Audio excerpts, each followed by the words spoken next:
Hello, hello everybody. Hello, welcome to another stream. Who do we have in chat so far? Welcome Angie, welcome Paulina, welcome Marielle, welcome Kaz, and Kimberlyn, welcome in. So, I'm actually prepared for once. I've got my markers sat here next to me, ready to go. Planned out this colour palette. Decided to go quite classically wintry with this. Both the greens for the trees, grey for the mountains, then these blues for the dragon itself. I think that will look quite nice. Welcome Hannah and Jasmine and Ambient, welcome in. Welcome one, welcome all. I'm feeling quite cold tonight. So, I'm going to put on my bee hand warmers. To let my hands warm up a little bit.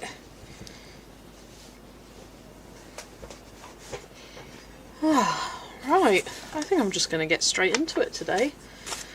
I was looking at this page before and I thought, you know what, the basing might not even take me the whole stream. I might finish the basing and even start the pencil shading and get it almost done. I don't know if I'd get it completely done, but almost done. Welcome Denise, lovely to see you, hope you're doing well.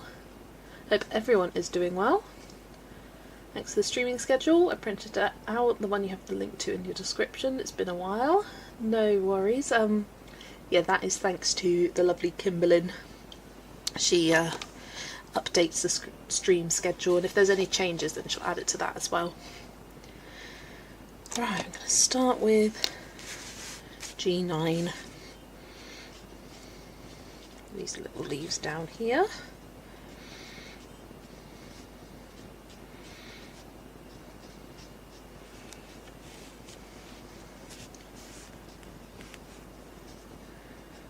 Yeah, I hope everyone's day is going or has gone well. I feel like I haven't achieved too much today, but did film and put out a video and managed to get a good chunk done on my Drommenvanger page. Did I finish a page as well? I don't think I have today. Must finish a page today, otherwise I'll lose my streak.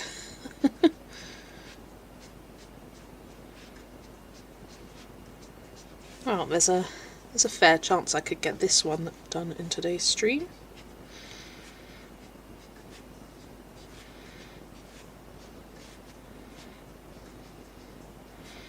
If I don't, then it's no biggie. Glad you managed to catch stream. Was good to miss last week's one. Angie, life's always got to take priority.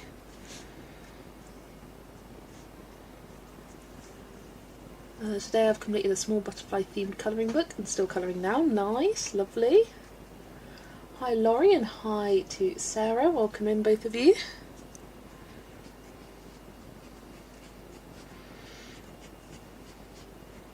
Yeah, if you haven't seen, I just put out my February colouring plans video. Once again, I have so many plans. I always try and be realistic with my plans, and well, what I have isn't unrealistic, but I'm still not convinced that I'd get it all done. Kimberlyn's moved to doing the water on your buddy colour. Oh, you know what? Doing the water is a good thing whilst on stream. You can kind of do a little bit at a time kind of thing as you're chatting away. I've got G6 now for these holly leaves.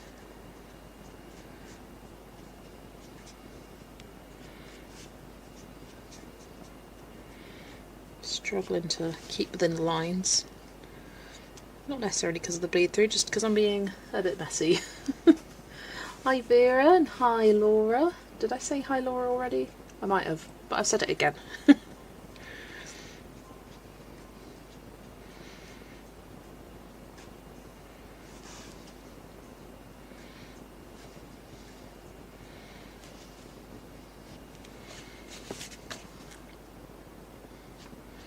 Yeah, I really wanted to get one of my Kawaii Tarot pages done today, but prepping my plans video took longer than expected.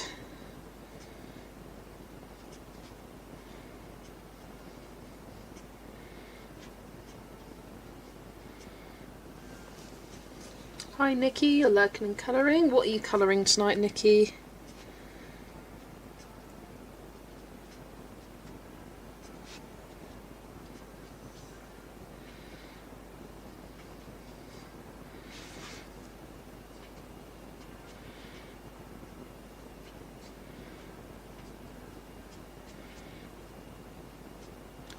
Yeah, I've still got quite a few pages left to complete for the month. It's definitely not all going to get done, but I've got all day with the Tubeathon and Sunday to finish off some of them at least. Some more of them.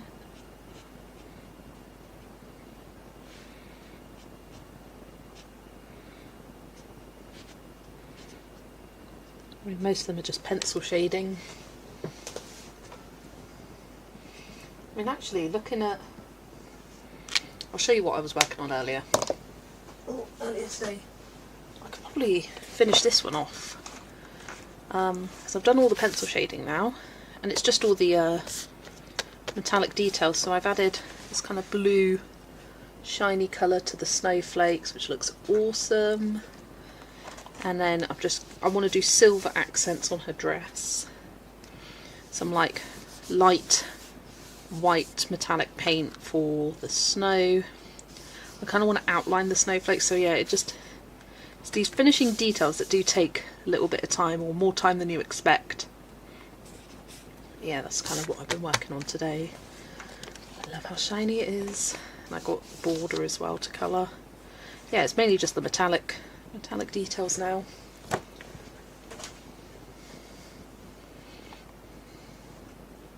Tubeathon is a little over 24 hours away, I know. Nikki's working on a Rita Berman page from Africa, lovely. I should be working on my buddy colour, but my brain is like, do a colour by number, so I'm not doing that. Getting the outlines done on the Beauty and the Beast castle in Disney Princesses. Oh my gosh, I love that page, Angie. I really enjoyed colouring it as well. Yeah, sometimes all you need to do is a bit of a colour by number, let your brain switch off and not think about colour choices, which is nice. Hi Nikki, double Nikki, it's gonna confuse me, even spelt the same way. What's with the gloves, you cold? Yeah, my hands are feeling a bit cold, so I'll wear these for a bit until my fingers warm up as well, and then I'll take them off. Another fellow Nikki, hello. I was so happy I was able to save my Camilla page, and then I also did a little bit in Annie de Coloriage Disney book. Ooh, nice. Were you working on the same page, the Home on the Range one, Paulina? Or have you started a different one? I'm so excited to be colouring my first page in that gorgeous Disney book next month.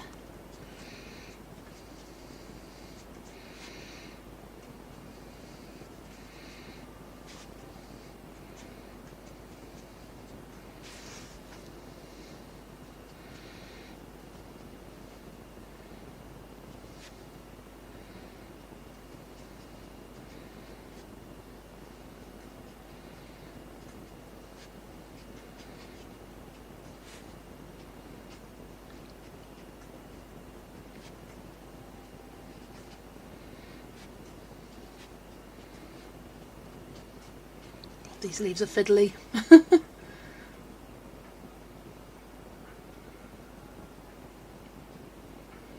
I'm working on my title pages in Drommenwanger.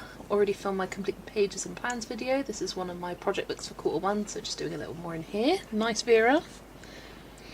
I've no idea if I even want to colour those title pages in Drommenwanger, just because they're quite boring.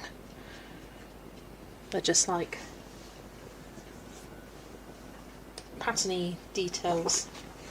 That doesn't appeal to me, although that does look like it needs colour. The fact that there's these two as well.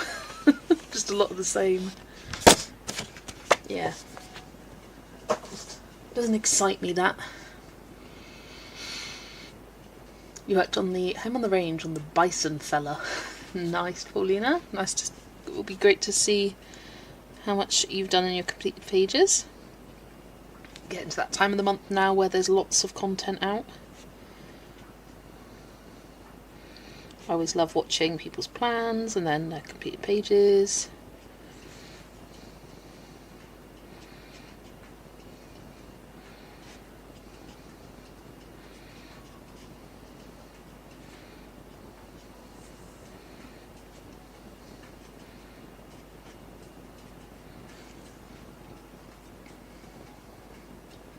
Currently can't choose between continuing the whip in my Beauty and the Beast book or carrying on with the first Cinderella page in Disney Princesses Volume 2. Well, that's the one with the, like, the wintry Cinderella, isn't it? That one's such a beautiful page. I tagged it as a possibility to colour, but I tell you what, even though this is one, I'm getting sick of winter. I'm getting sick of it. I think it's because I colour using the same colours, which is my own fault. I always use blues and purples, which are my favourites. I do like blues and purples. It just gets a bit samey. I might want something different now. Would I like to do a buddy colour sometime in Drum and Vanger around April? That would be amazing, Nikki. Yeah, definitely. Hi Jeanette, welcome in. Don't worry about being late. Do it in a stream. Do what in a stream? Not your stream. Whilst watching someone else's stream. Oh, the boring, the boring title page. Yeah, that's a good idea. Yeah, it's one I'll get to eventually. I just don't know if it's going to be a priority for me.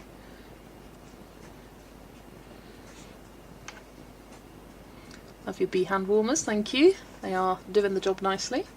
They were a Christmas present from my parents.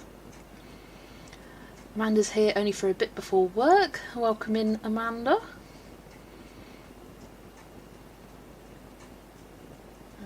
I started it and just slowly work on it. Nice. Nikki's currently working on an April page, trying to get more confident with watercolour. Sounds lovely. That was one of the books that got randomised for me for winter, and I was really looking forward to colouring in it, and I just haven't been able to find the time. Everything else. And I don't think I will get to it in February either, which is sad. But it's not going anywhere, it's fine. Alright, I'm going to take the same colour across the trees up here.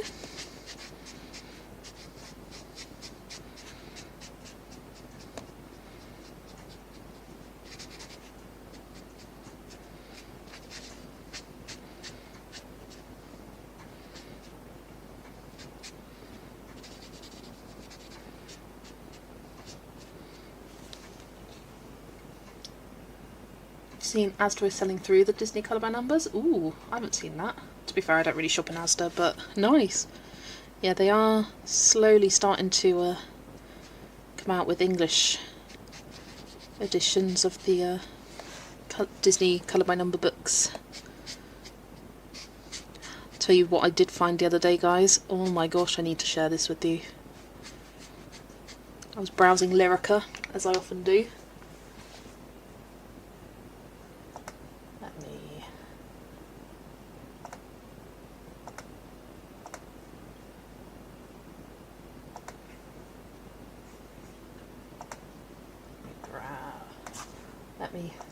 I need to just share it with you. Get the Lyrica. You got buddies up until April, that's why I said April. No worries, Nikki. Yeah, April works well for me.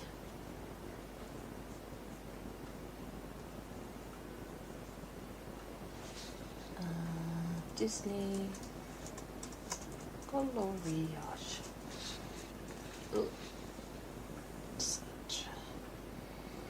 I found a new Disney book that's coming out next month.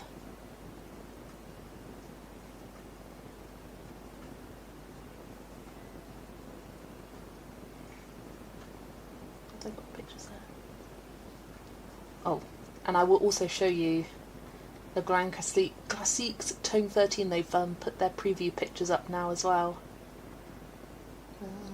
there's the book. Jade Summer and Coco Y books in Asda as well. Nice. I did see a selection of those the other day. I think it might have been in Morrison's I was in.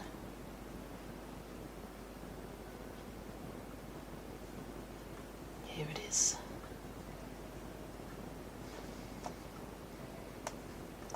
Look what's coming out! It's a second Petit Poupée book. This is called Adorable Petit Poupée, Adorable Little Dolls. I assume that translates to. And look at these detailed pages. I love the like big scenes they've got, but still with that classic kind of sketchy style. I love this one with Flynn Rider and the Rapunzel's Tower. And then they've got this one of Belle. She's dreaming of dancing in the ball. Oh, so cute. So yeah, I will definitely be getting that one. It's February 18th next month. And then let's go back and find tome 13, page 1. The preview images for this colour by number, oh my gosh, they're amazing. I mean, the cover alone, love. And it's by Jeremy Mariez, which is one of my favourite. But look at these.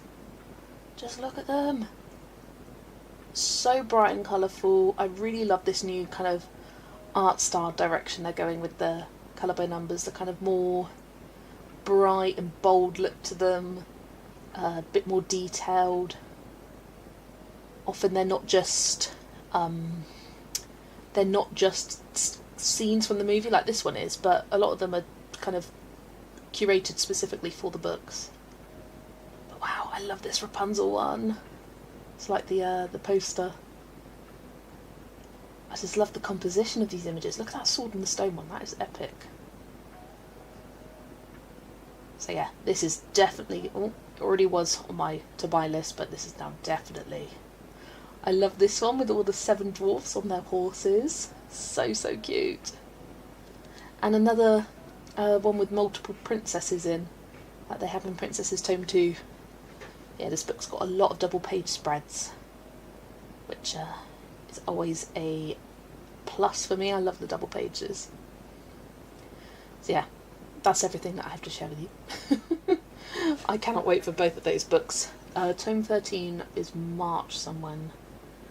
It's March 18th. So the Petit Poupée is February 18th, and then the Tome 13 is March 18th.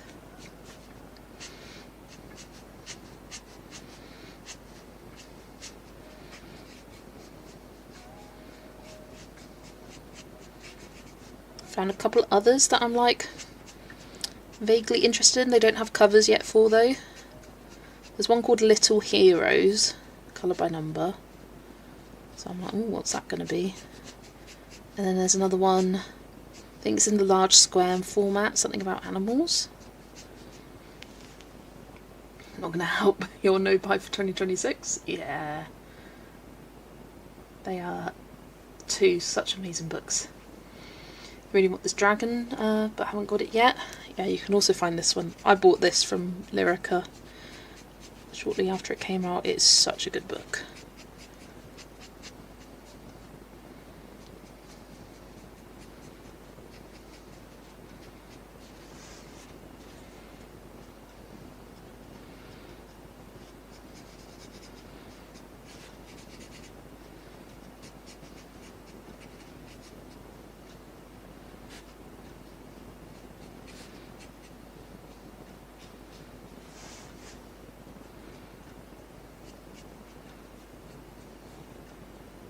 These trees are some fiddly details.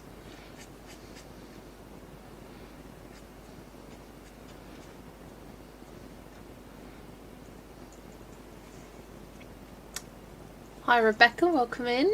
Lovely to see you. Lovely books. They are such lovely books, aren't they?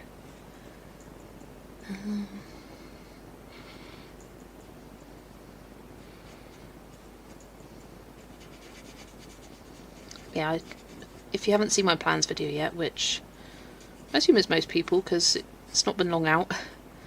I've decided for February, because I've got Fragile World as my focus book for the first half of the year, and then Diane Dufour's the focus artist, so I'll be colouring in all of her different ones. I decided for February to colour in New North Therapy, the teddy bear one.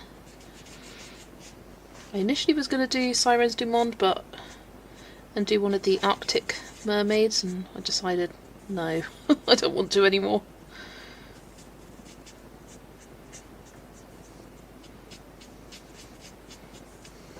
Right, there we go. I've seen Jade Summer is going to be releasing a colour by number that's for Ohuhus. Yes, I saw that. It's in their cute and cozy style. And they've got like a list of colours underneath that like match to Ohuhu's, and I thought that looks interesting. Don't know if I'd actually want it, but it looks interesting. Is your favourite colour purple? Yes, it is. Specifically, like a light lavender purple, like that one. That's my fave. Tons of bumblebee things in Hobbycraft. Maybe get some bee stickers, add to your pages. Oh, I do already have bee stickers. But, done my theme in my journal for February is bees. Yeah, I don't have a Hobbycraft that near me, so it's not somewhere that I go into very often. I saw that mug you got. That mug is adorable, Nikki.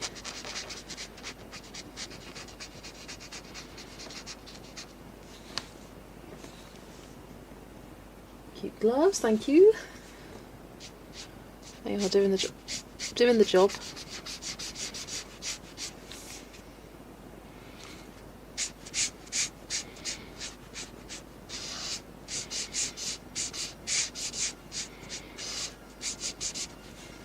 Couldn't resist the mug.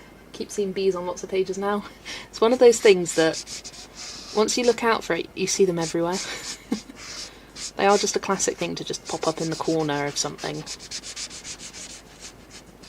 Another thing I found whilst looking for bee pages, another common one is butterflies. Lots of butterflies in books, because often I'd see wings and I'd flip back and I'd be like, oh no, it's a butterfly, not a bee. Artists love to chuck a little butterfly in the corner. It's just like space fillers, just adds a little bit of extra interest.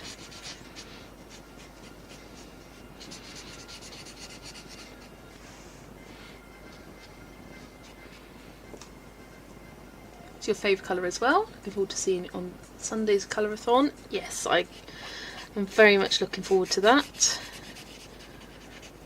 I will be live on Sunday, 7:30 PM GMT, UK time, and I've got a special page in mind that I'm hoping I can colour in my 80-minute session.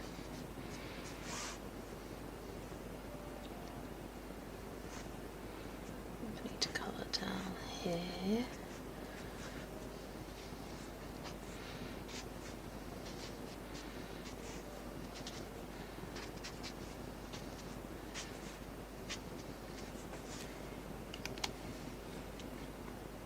Right, I think that's the mountains. And time for the dragon. Got a couple of bee pencil cases a couple of years ago. My Faber-Castells in there, nice. I've got this bee pencil case, which is also like a pencil pot, but it zips up from Lagami.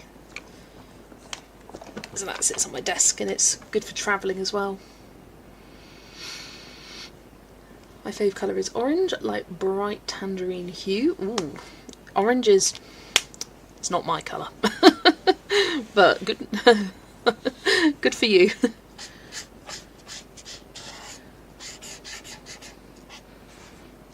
So what am I using here? BG3, so I'm using that on its horns, and I'm going to use it on his belly.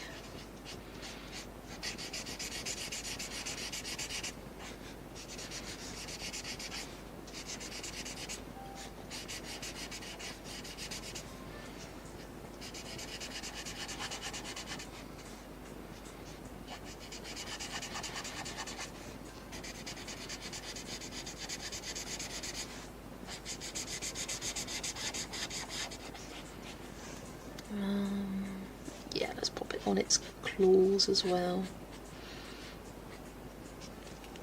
Proud of you, colouring for cancer. Yeah, it is something that has affected my family. My grandpa passed away from cancer. The page that I've picked to colour is celebrating his memory.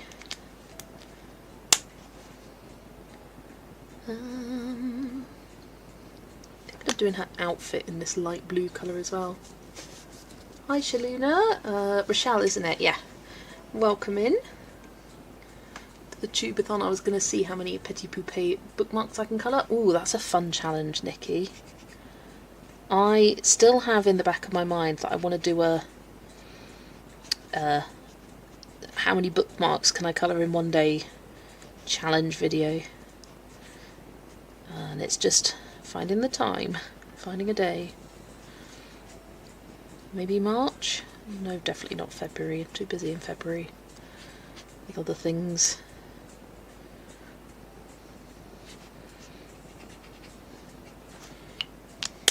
And then if I do her... Where's my little swatch chart gone? Here it is.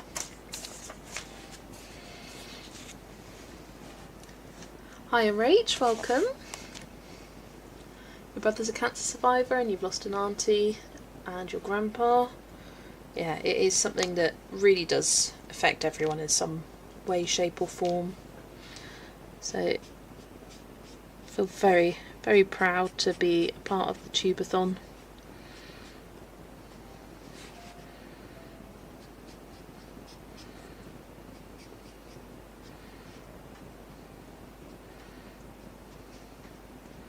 Yeah, I'm going to use it as a day to try and finish all the pages I wanted to finish during the month but didn't. Because I always find on the first of the month I'm finishing up the last few pages from the previous month, so I'm going to do that.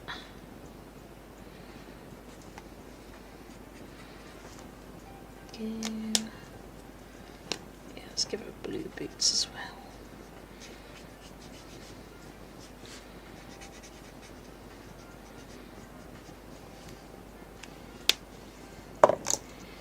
And for the dragon itself, I'm using B250.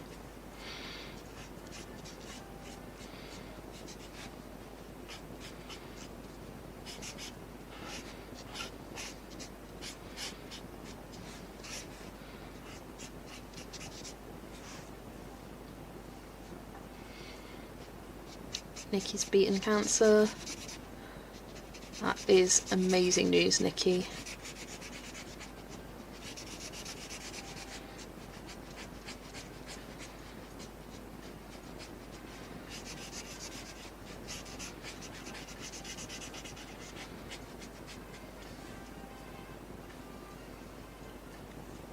You'll be colouring RJ Hampson's TLC page he illustrated. Oh yes, I have that page here. It's on my desk to keep it flat. Printed it off, and I actually printed without doing its stupid weird liney thing, although there's a little bit on here, but that's fine. So yeah, I would like to get this coloured on the day whilst watching people's live streams. Maybe even, because I think, who did I see? Maybe Amanda was doing this one? Or is she streaming really late or really early? I don't know. I think a couple of Tubeathon streamers are colouring this, so I'll probably colour it alongside some people, something like that. Yeah, it's a really cute page.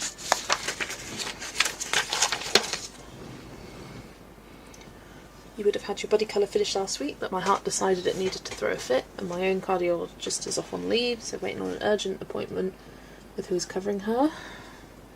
Sorry to hear that, Angie, but life always has to come first over body colours.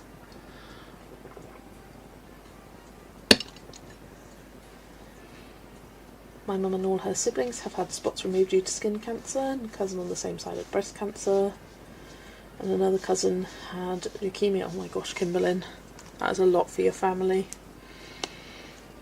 Rach is doing a page of Mini Mini 2, lovely.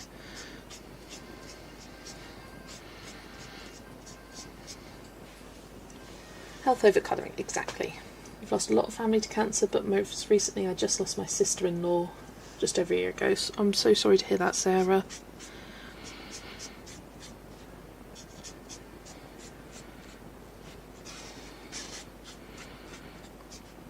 Yeah, as a carer, you get quite involved with a lot of people in palliative care for cancers that they've got.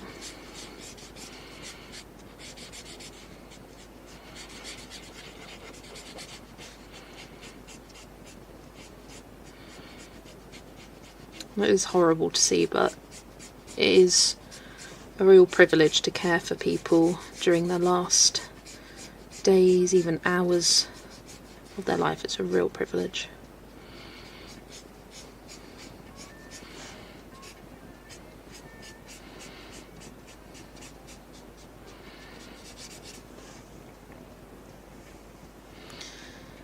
Right, I'm going to change the subject now, because I know not everyone will necessarily want to be talking about that, so try and go more positive. So I am thinking, because this page has been a bit of a breeze to base, I'm thinking I could work on finishing up one of my pages I've yet to complete for the month with you on camera. So I've got that drum and banger page that I just shared, or just showed on screen. So I could do the finishing details with you guys, because I already had in my head that I would do this over 2 weeks, and I don't think I'd finish the pencil shading in this stream anyway, and I wouldn't want to feel like I'm rushing it. But if I got out one of my other whips, that would mean that it's one more page ticked off my very long list. But what do you guys think?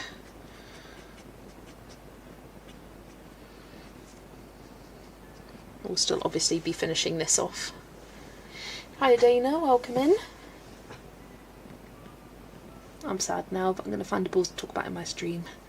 Vera, for mine, I'm going to be talking about it in, like, not a positive light, but focusing on the positive memories of my grandpa's life rather than focusing on the sadness.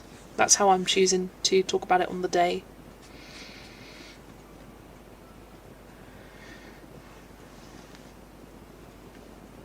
Yes, do it. Okay, I'll finish off that drum and banger page then. Going to be a lot of shiny metallic watercolour details. Have you seen the project from Sugar Sweet for page markers? Looks super cute. I have not. I'll check that out.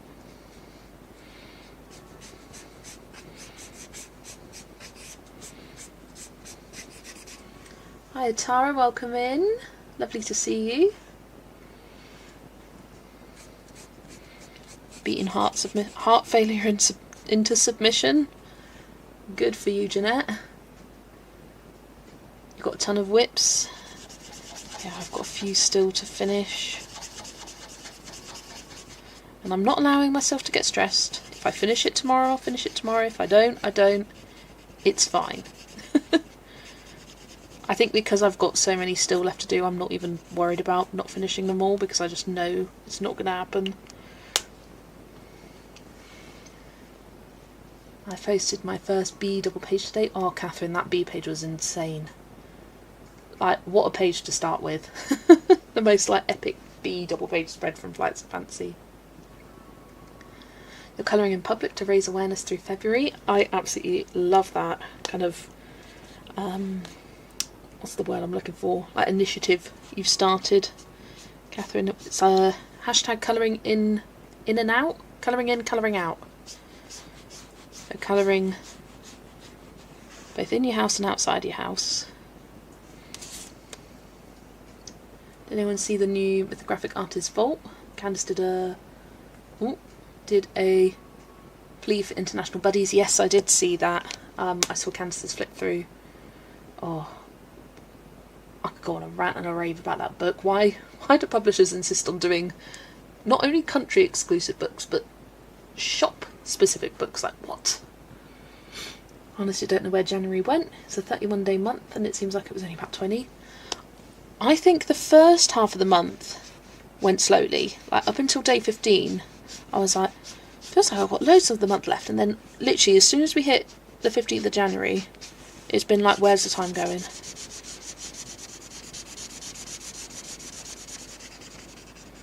Right, I'm not going to be able to look up the chat for a second. So I'm trying my best to give a smooth colouring layer of this. I have not coloured this in the most effective way to get a smooth result, but I'll get there. And it's just a base, so it doesn't really matter.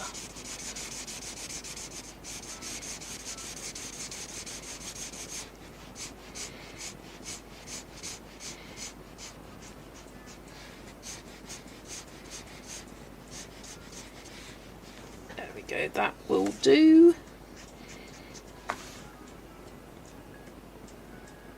You bought Flights of Fancy, nice. Got even more whips today. I started basing 3 more with watercolours. No worries up, Jeanette. 15, Kimberlyn, not even 20, way too quick, absolutely. I didn't get the vault, but someone is bringing the Mythographic Archive from Minnesota to Madeira for me. Nice, Catherine. I was very, very lucky to get the Artist Vault. Lovely Jodie at Jodie Moments had a spare copy and kindly sent it over to me. Still haven't coloured it because I'm like, oh, so intimidated by it. But yeah, I will not be like searching out the new one. Oh god, I googled the other day how much shipping would be. I did it because I was like, I'm not exactly sure how much the book weighs, but I was like, it's probably about 1 kilo. And shipping from the US to the UK with DPD delivery, just like a rough quote, it was over $100, and I was just like, what on earth is that? No. I was just like, I'm curious, and I saw it and I was like, no, thank you. I'm sure there's cheaper alternatives out there, but that was just one that I did. I'm going to do his little tufties with the B260. It's the same with Rita Berman's newest book. It can only be purchased from Blackwell's in the UK, but the difference is you can buy that internationally. Like, it's harder to, but you can buy it online. Like, you can't, as an international person, buy the Artist Archive. Like, you can't get it delivered. Whereas at least Rita's book, you can get it delivered, and like with Hannah Carlson's, like, yes, it's only available in Sweden to start with, but you can get it delivered, and it's not insane shipping costs. Like, it's £5, which is more than free, but not as bad as $100+.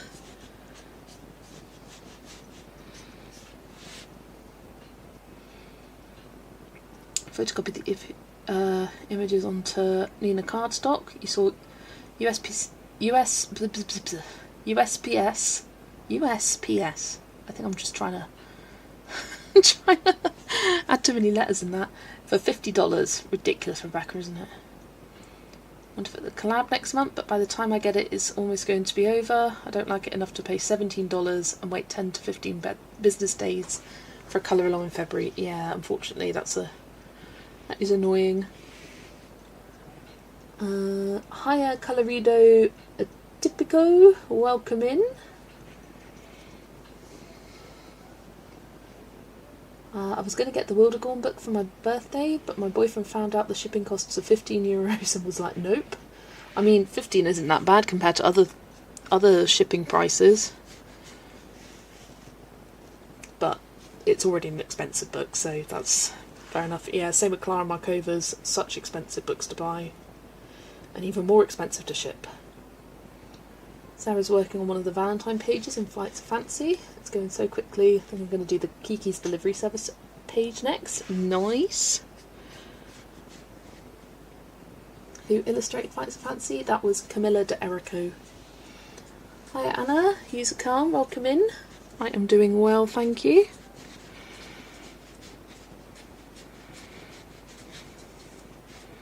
So what I'm doing is basing this page, and then once the basing's done I'm actually going to move to finishing off a whip in Drommenwanger. I hope my pronunciation is up to Vera's high standards. But I'm not saying Drommenwanger like others do. Drommenwanger. I just can't roll my eyes. Drommenwanger. Right, need some blue eyes. And then, yeah, I think I'm going to do the underside of the wings this darker blue as well. It's good, thank you. I try my best. Tara's currently working on a B page. Love it.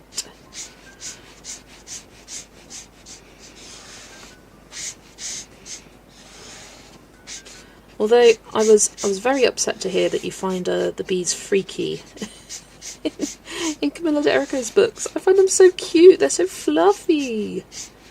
And you were like, this is scary. I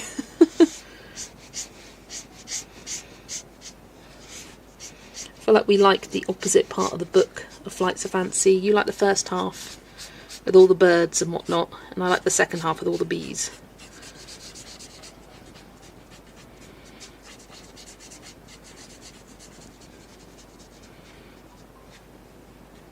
Tara's working on a bee. Drommenwanger. Vortigern is expensive wherever you are because of the sheer size. I hope I can get it one day because it reminds me of the poster I coloured in my teens. The background space is intimidating in Flights of Fancy. It definitely is. I'm guessing it's freezing on your side of the pond. Cute gloves. It's not like freezing. I'm just feeling cold. But my hands have warmed up nicely now.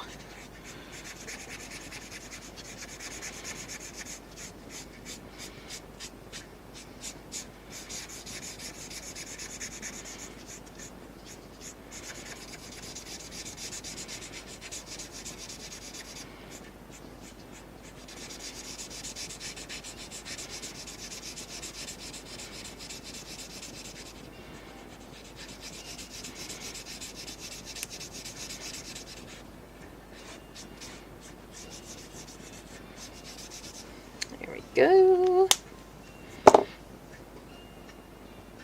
That's what you're working on. Now you love them. See, all you got to do is work on a bee and then you'll appreciate the cuteness.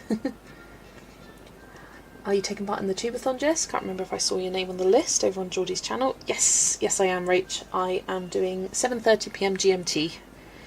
So it'll be same time as I'm streaming right now on Sunday. We're doing a B page in Daydreams, and I've ordered Flights of Fancy. All my fault. Oh, sorry, Dana. Sorry, not sorry. Right, these little berries down here. I'm going to do in the... No, didn't want that one. B260 I want. Darker one.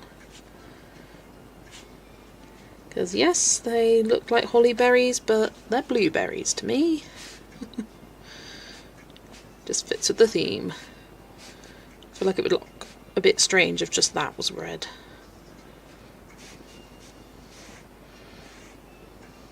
There we go.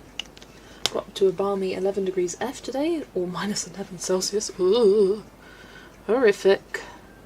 What does it say it is right now? Oh, there is no temperature on my laptop right now.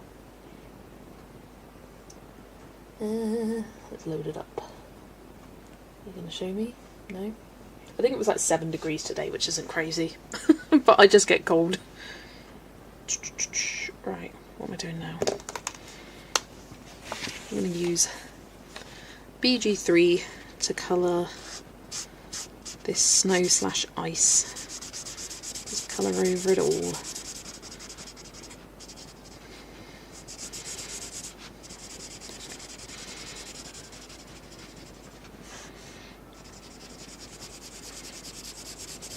Because it's such a light colour, I can just colour directly over the top of those leaves and not worry about going around all of them individually.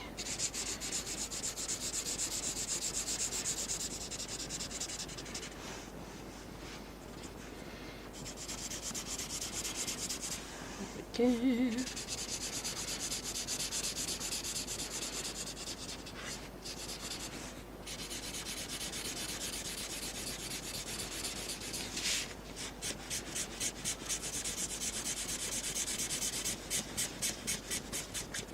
I know this marker is on its last legs. I think I can get the rest of this done.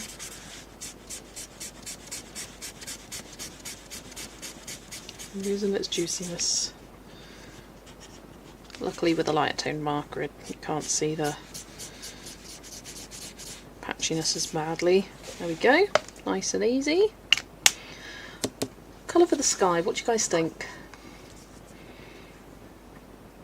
Saw Geordie is doing like 7:30 AM. Yeah, props to her. I'm going to try and wake up early for her to give her support.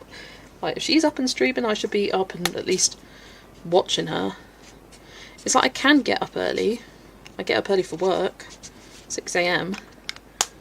But if I know it's something I don't have to necessarily get up for, but I'm telling my brain I have to get up early for the tubathon. Well, I was leaning towards my iPad to say hi and tipped over a full mug of coffee. No! Didn't know I was still this fast. Like, quick! Clean it up! Welcome, Yolanda. Have you found it easy to get refills for the Ohuhus? No, Rebecca. Honestly, it's so annoying. None of the colours that I want / need are in stock ever. It's just annoying. I'll miss her as she's 2:30 AM for me. Yeah, like, unfortunately, I want to support everyone, but I can't. I just can't. Yeah, I've got the timetable written in my journal for next month in my notes section. All the people written there, what time they are. Like a dark purple for the sky? I don't know. It's like, do I keep with the pale blue-green theme and go for a blue sky, purple sky? I know, I see it like daytime. I'm getting daytime vibes from this. Where is it available to print out? I only have a screenshot. If you go on Piggy Pen's Ko-Fi store, which she has linked in her descriptions. In fact, I linked it in the comments of my Whips of the Week.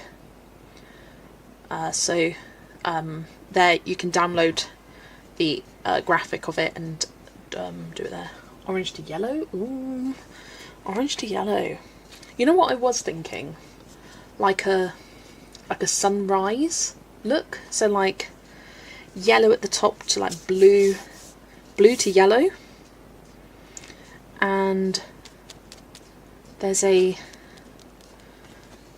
technique that I've used in the past for creating that kind of sunrise effect. Oh, what book was it in? Oh, it was one of my Matchstick Mouses, I'm pretty sure. But which one? Right, I'm gonna put you guys on the Be Back Soon screen as I really need the toilet. So I'll be back in just a minute.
Okay, back.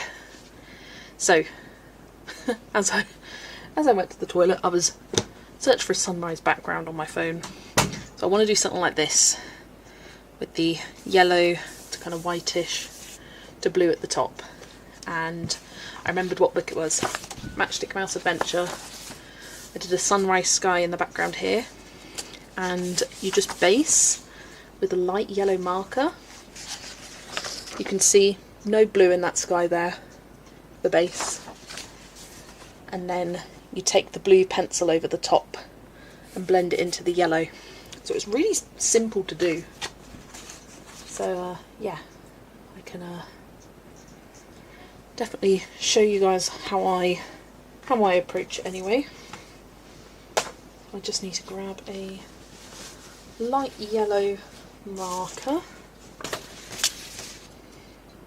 Maybe Y121 or Geo30 or grab both those. Let's grab Y121 and Geo30. What's that?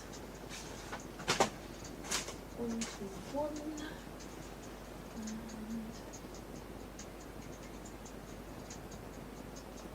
where are you? Some pastels. Let's see. There we go. Right. Oh my gosh, I just looked at the number of people. 52 people here. Hello everybody.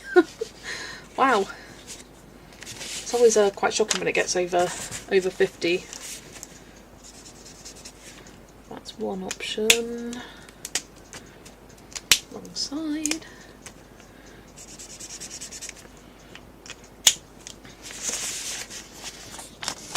I've got those two.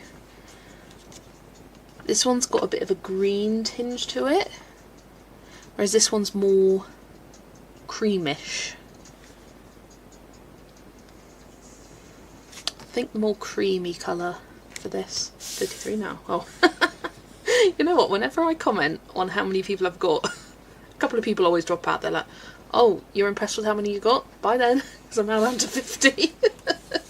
Always makes me laugh.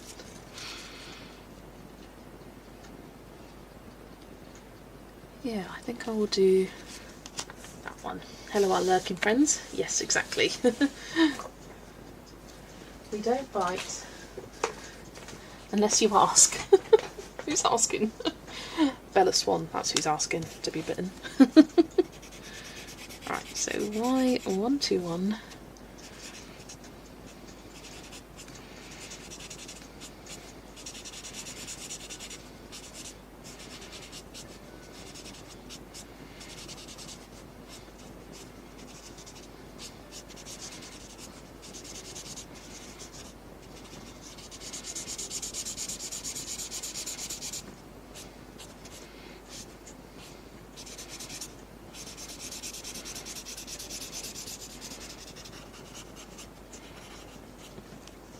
Let me grab my phone and log on there. Will that count?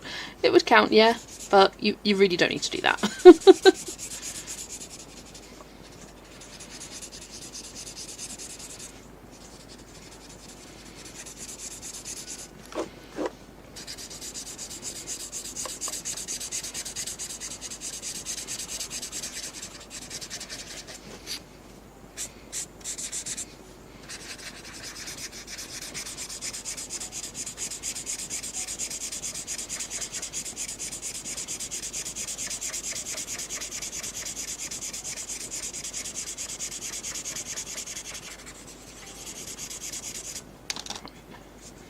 Go. You know what I found out yesterday? Around 1/3 of my watchers are male.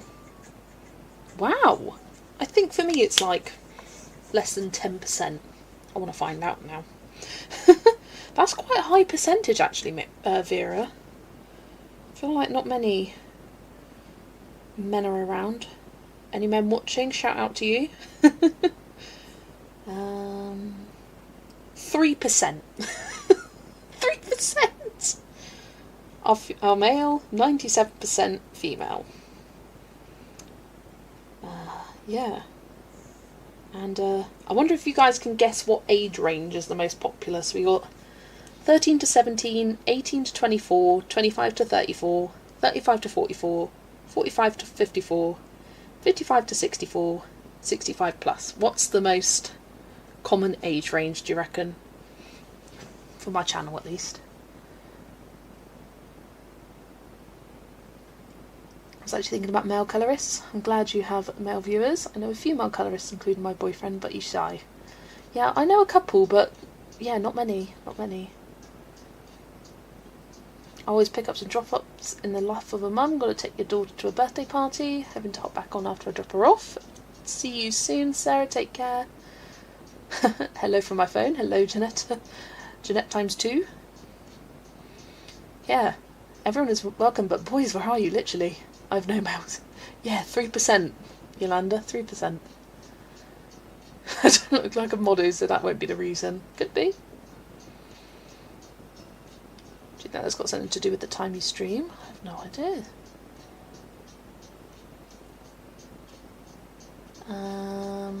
Over 54. You think 35 to 44, 35 to 44, 45 plus, 25 to 34. So it's 35 to 44 at 26.1%. I'll show you, although it's all liney. Oh, can I even show you properly without it freaking out? It just freaks out. Doesn't like it.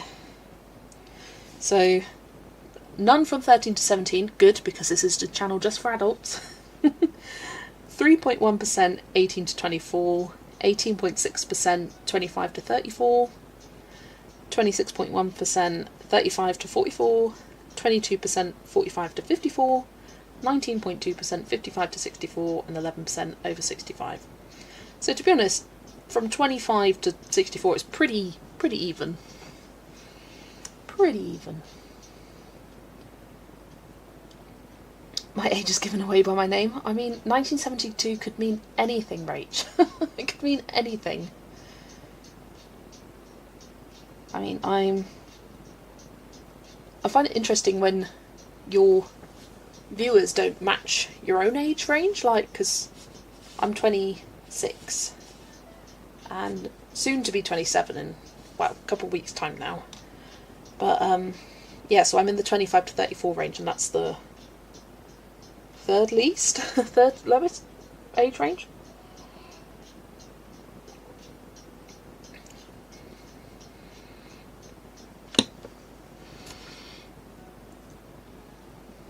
Yeah, I do feel like there's a lot of people in their mid-late 40s to early mid-50s. I feel like that seems to be a lot of people that comment, at least. The 8 in my name does double duty. It's for the month and the part of the year. Oh, nice. I mean, yeah, it could be 2nd of April, 89. Jess, you make me feel old now. My daughter is 28 and my twin sons are 32. Yeah, I do make people feel old. When I was at the office for a meeting the other day, and one of the carers has been caring for almost as long as I've been alive. She started in the year 2000 when I was 1. But there was someone there who hadn't even been born, so one up from her. Finish off this background, and then I'll grab out that drum and banger page.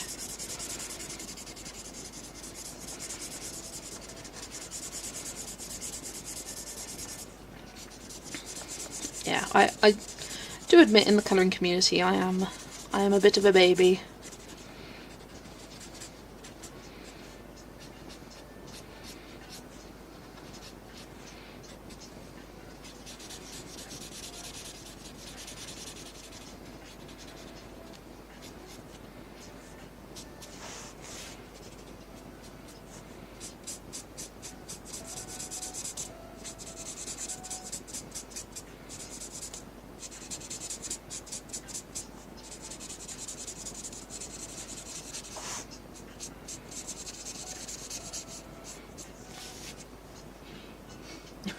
So sorry, Rebecca.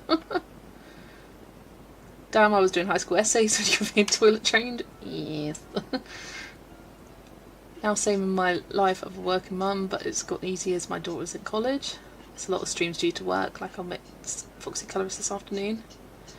My daughter is 25, you're not that old.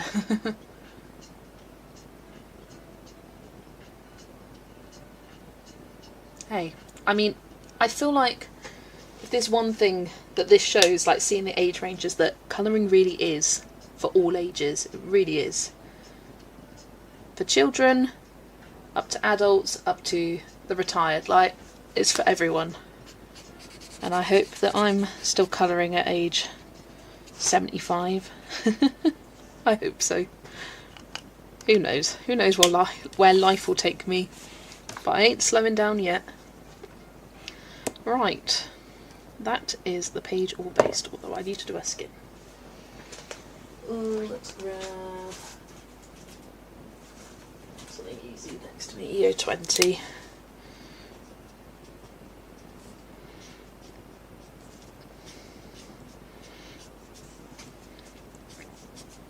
There we go.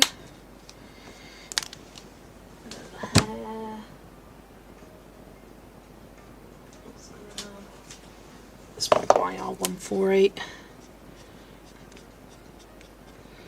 It's like a light brown colour, and I'll pop it on these tree trunks as well.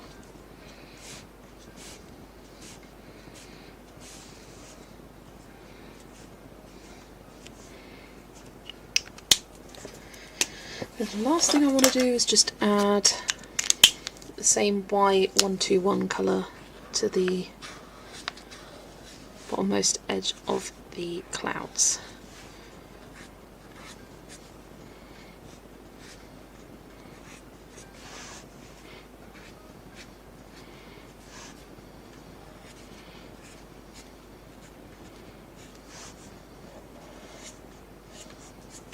There we go.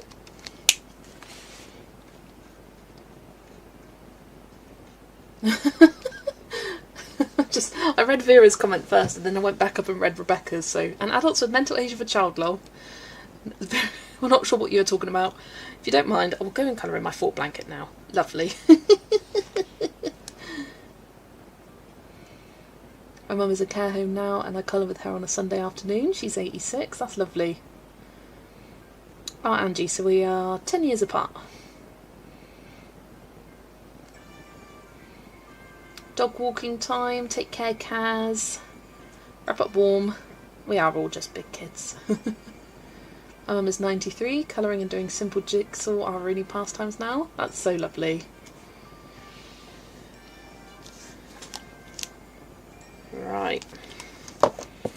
So, I will be finishing this page off this time next week. And so that will be popped in my whip pile. Now I am grabbing out Dromenvanger. Dromenvanger. I can't roll my R's. And continuing work on this page. As you can see, I've already put some metallic watercolour down, and oh my god, it actually looks so pretty on camera, which it sometimes doesn't show. But this, if you're wondering what it is the CSY watercolours. This doesn't actually say what set it is on the outside, but it's like the purple set, the blues and purple set, and it's this colour blue pearl, which looks white when it's not reflective, but then it's got a beautiful bluish purplish tint to it. It's just perfect colour for these snowflakes, really is perfect. But I want to get out a little swatch of Kuretake Starry colours, because I think this 906 colour will look good for the bits of snow. And I'm thinking a true silver.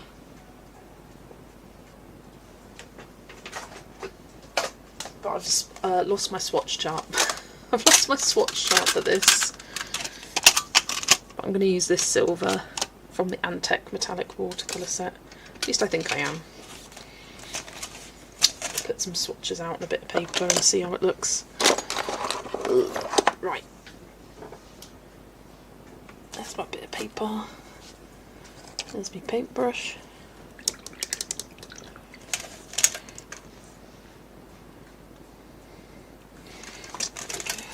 Then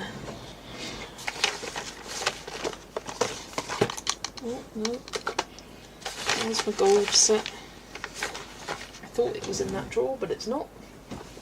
It's next to me.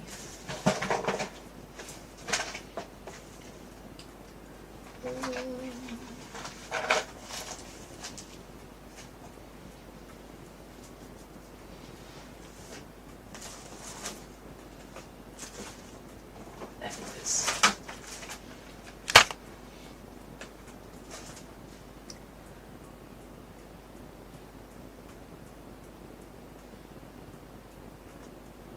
Hi Ali, happy Friday, welcome in. Ambient just bought the generic Gansai Tambi Kiritaki Starry Nights from AliExpress. Happy Catastrophe inspired me to buy them. What's that little square box with 6 colours? This is CSY.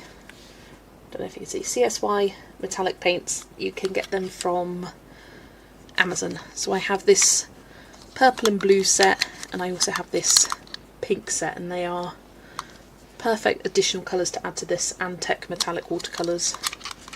Just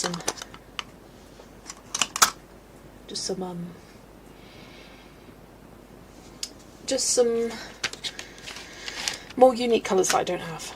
Sorry, I lost my train of thought there. I need to do a big organisation because I can't find my swatch for these Antec metallic watercolours. I think I want this silver, but I'm not sure if this silver is actually any different to the white gold in the Kiritaki one. Paints are beautiful. Yeah, this colour is genuinely is perfection for this page. I can't stop looking at it because it's got a slight purple tinge as well, and it's just perfect for the colours that I've used. Right, these alcohol markers can go away, but yeah. If I don't have a bright silver like I want, I could just use a paint pen. Not a paint pen, a metallic gel pen. Alright, just want to test these out because this is quite white. Yeah, that's more white.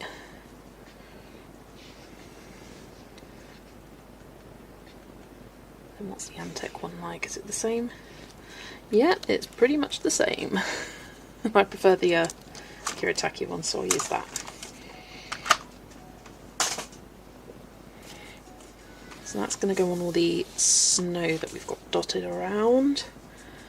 I might just first go over it with a white paint pen, just to kind of get rid of the black lines. Write that down. Recently got curated watercolour Chinese and Japanese watercolour sets from AliExpress. There's a couple from Amazon. X6 bundles inspired those purchases. Yeah, the Antec ones are good. This was my first set, and they're good, but not as good as the CSY or Kiritaki ones. They're a good first set. Have a nice range of colours and some nice unique ones as well. I would show you the swatches, but I've lost it. So yeah, I'm just going over all of this snow with a white paint pen just to give myself a good base, black out the lines, and then the metallic watercolour will cover it up nicely. It is an extra step, but I think it is worth it. I've seen some metallic acrylic paint pens on Temu, so all the shiny watercolours have never worked for me. The key with metallic watercolours is you've got to let the water sit, and let it sit for a couple of minutes and get really thick. Don't apply it watery. Don't think of it as a watercolour, think of it more as like a paint that gets activated with water. Because to show up as opaque on your page, it needs to sit in the water for quite a while.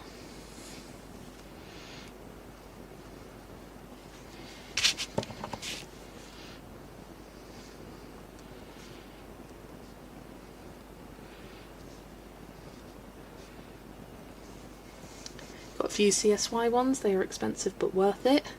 They really are. They're They're not as expensive like as the Calero ones, they're very expensive.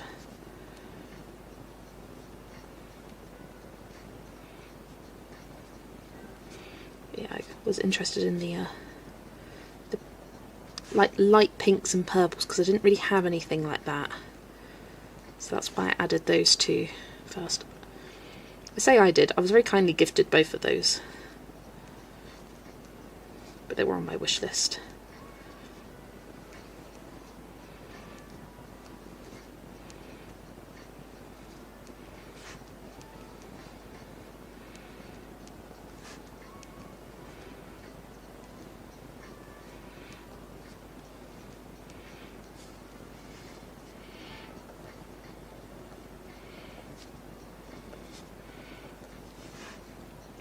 There go my wages again. Oh dear.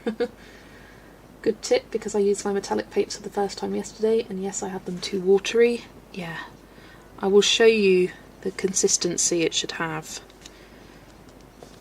once I get to applying them. But for these snowflakes, I think I might outline them with a silver gel pen. I did some tests here where I outlined one with silver, one with blue, because I thought that might look cool, but the blue's way too harsh there. And the silver's a lot more subtle, which is what I want.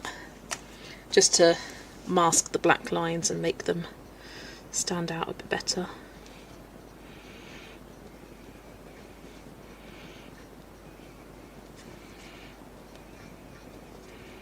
I wish I'd gone over the snowflakes with the white as well, because it had some of the colour from the background on it, and you can see the difference in tone between the bits that have like a base colour on it and the bits that had just the white paper. But I've just got to embrace it now. It's way too late. Way too late. So I realised it halfway through. I was like, I shouldn't have done that. Or like it all should have had a base colour, like it just all should have been the same kind of thing.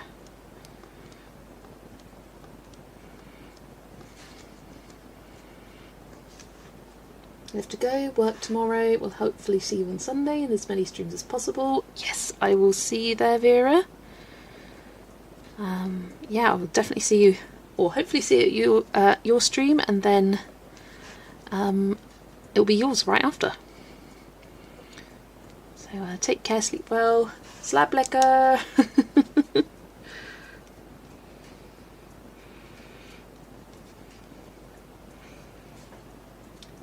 Must be lovely to have things gifted. You deserve, I'm sure. It is absolutely never expected, and always such a surprise. It really is. Very, very, very touching to receive anything.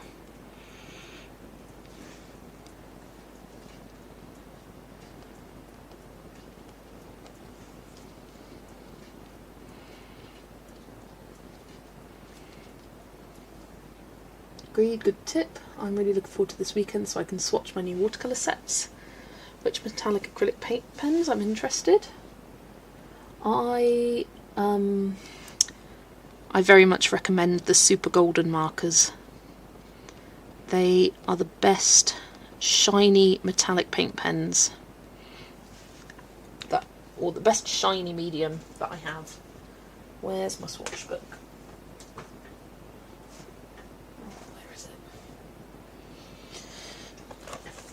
Under here? No. Where on earth has it gone?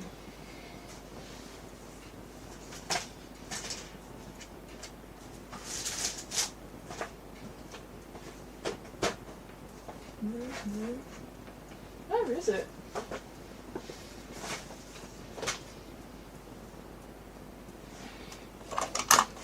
It's not under there. Sorry, my phone's vibrating.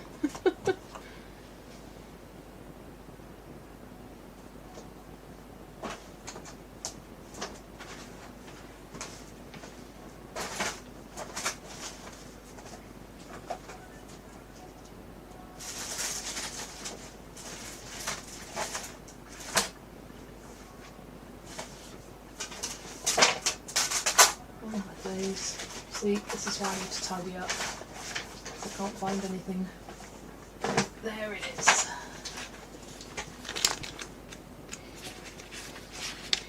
So here are the super golden markers. They literally are called super golden markers, and they're by Guangna. You can get them from Amazon, Temu, etc. But just look how shiny they are. They're not glittery, they're just shiny metallic. But these golds are just delicious. And the silver is very nice as well. Yeah, love those. You've been eyeing super golden markers because of Happy Catastrophe? Yes, she was the one who influenced me.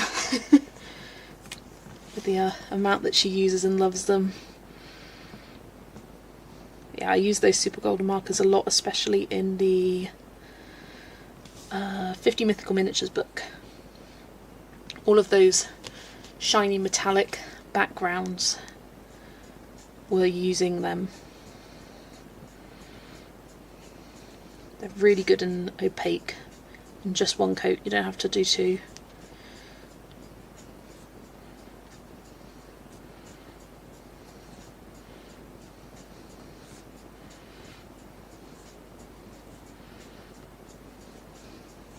So what I would love to use stickles on this page, but I've got a page on the back and this would be so textured colouring over the back of it with the stickles, so I try to only use stickles in single-sided books or books that I've already coloured the page on the back sort of thing, because I hate having texture come through on my page. Hate it.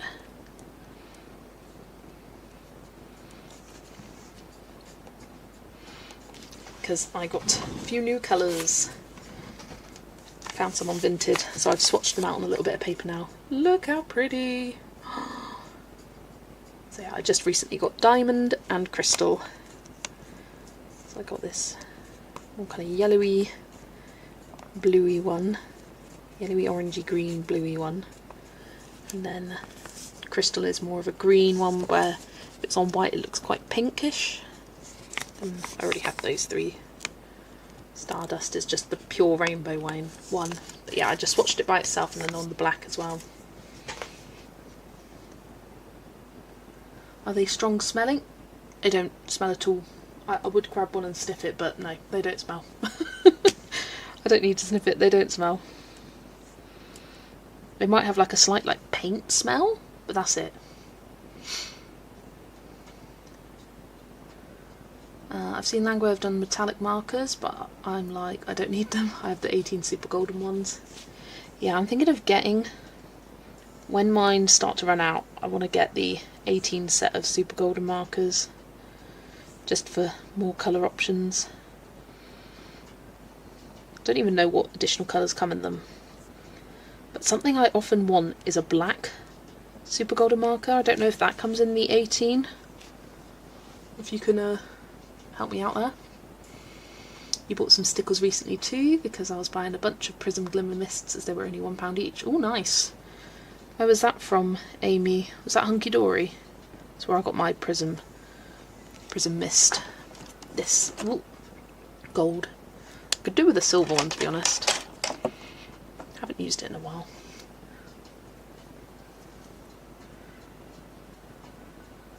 I need some of those snowflake paints. Beautiful. It's CSY paints that at Hunky Dory. Nice. Yeah, Hunky Dory was where I got my first lot of stickles from, I think, which was the Stardust and Twinkle. But I don't think they have all the colours on there, do they? Stickles are really weird on Amazon. You can get some for £3 something, some are like £4 something, and then others are like £7. And they're all the same size, just some are way more expensive than others, and it's just like, why? But yeah, I managed to snag those two from Vinted. It's one of those searches that every day or so I'll go on Vinted and look for stickles, see if anything gets added.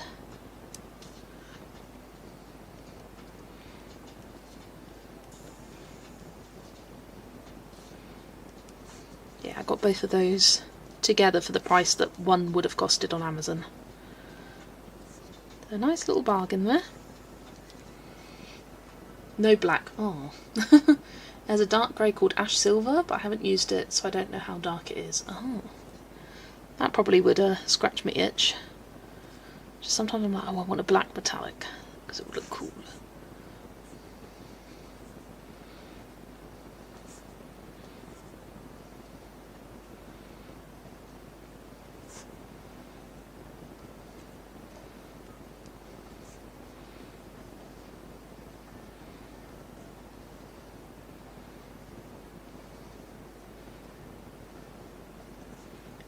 I got all these dots? I think so. It's not completely opaque, but it's enough that the watercolour will show up a bit better on it.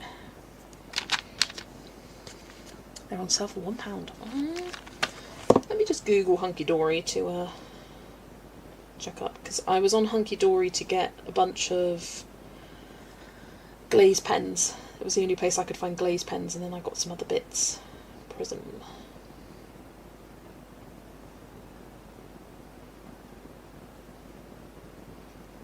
Mist.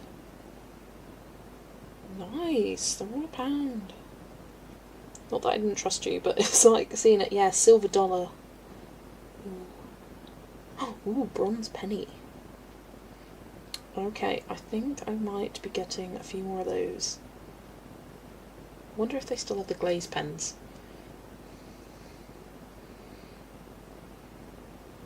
Doesn't look like it. It's got glossy glaze. Glue pens. No, it doesn't look like it. Stickles, what colour stickles do they have?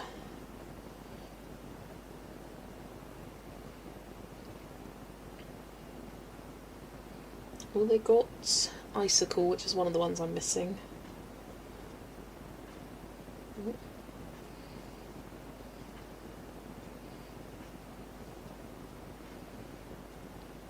Oh, I got Crystal Diamond. Yeah, Icicle's the only one they got that I'm missing, and Gold. Gold I would do. It's called Hunky Dory Crafts. It's a UK crafty website. Shuttle Art do a small set of metallics that has a pure black but not glittery if you're not choosy about brands. That's good to know. You bought like 10 in a variety of colours. Nice. I mean, it'd be rude not to. They're £1. That does make me worried though. Maybe they're discontinuing them. Right, so with your... I don't know if it's going to show. With your metallic watercolour, you want it to be really thick like that. Can you see that? Come on, focus please. But yeah, very like creamy. Rather than watery, it should be soft, like not soft, like thick and creamy. And then you can add more water to sort of like reactivate it, but yeah. That's the kind of consistency you want.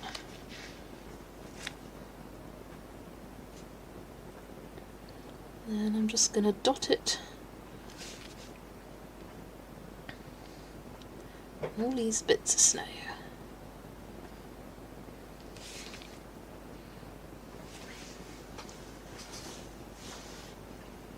Used to buy so much from Hunky Dory. Always went to their stall first at craft fairs. I recognised the brand name from my nan and my mum when they used to be into card making. My nan doesn't as much anymore. My mum hasn't for years. They used to be really into card making. They'd get bits from Hunky Dory.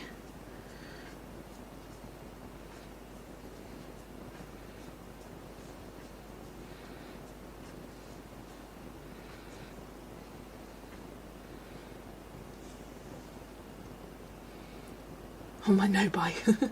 Stickler says black diamond. That's really black. Yeah, I do have my eye on that. It looks really cool.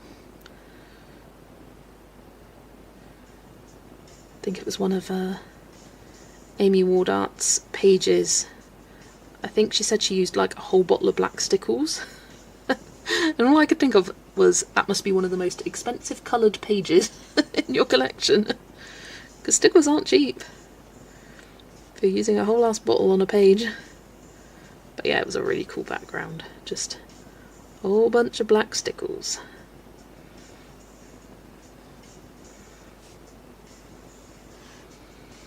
Stickles were only £2.80 as well. I only bought one though as I want to try it out first.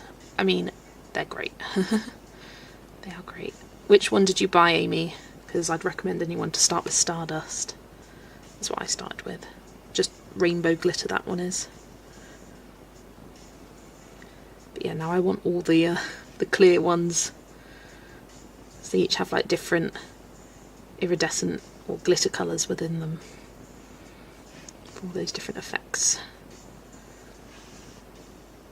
Now I'm going to have to say ta-ta for now, as I've been up for 38 hours and I'm flagging. You take care, Rebecca. Have a lovely night's sleep. Hope to see you on Sunday for the Tubeathon. Even if it's not on my stream, but on other streams. And that's the case for everyone. Hope to see you on Sunday for the Tubeathon. Cancel your plans, because we're colouring. I think I got Icicle, all nice. Yeah, that is one that's next on my list to get. One of the clear ones with a kind of coloured glitter in it. I want to say it's got like a yellowy orange, from what I can gather from videos that I've watched.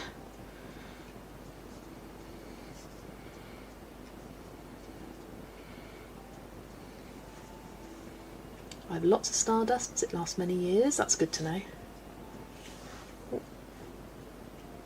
Oops, tagged the wrong colourists, thanks for streaming. I have to get ready for work now. Yep, you take care, Ambient.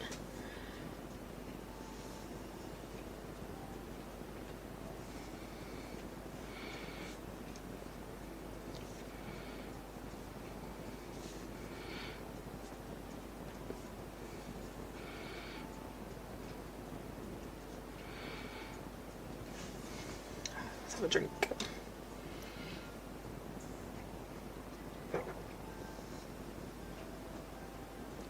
Amazon drives me nuts now, so many sponsored ads. Something I absolutely detest about Amazon is you search for something specifically and it has a sponsored result and it's something completely different. I'm trying to think of an example.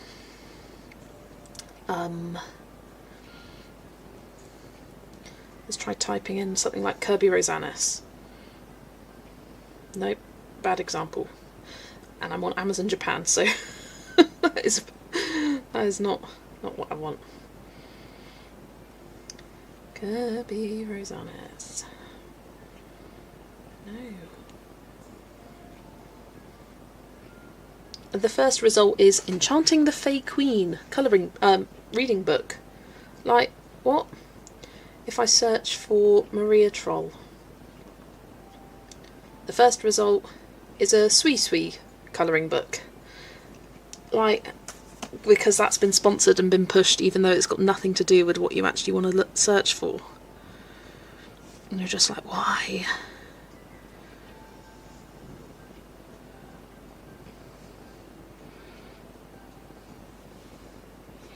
Where's Lexi tonight? She's downstairs, as she often is on an evening, chilling with my mum.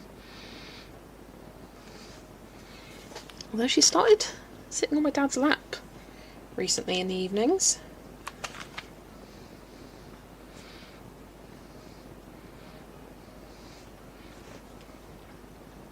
AI is doing this. It was before, even before like the rise of AI, having the sponsored searches. I used to find it on Google, like I'd search specifically for Just Eat and the first result would be for Deliveroo. And I just be like, why?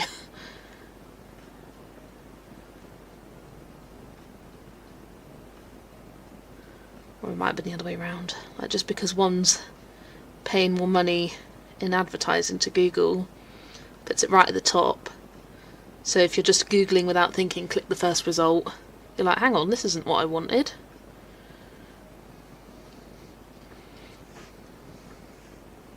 Hi Dawn, welcome in. So its results are getting worse everywhere because of AI. Just give me back my regular Boolean search. Love another cat, but my current 2 pooches hate cats. Yeah, and you gotta do what's best for your current pets. I'd love another cat, but Lexi hates other cats, so we couldn't do that.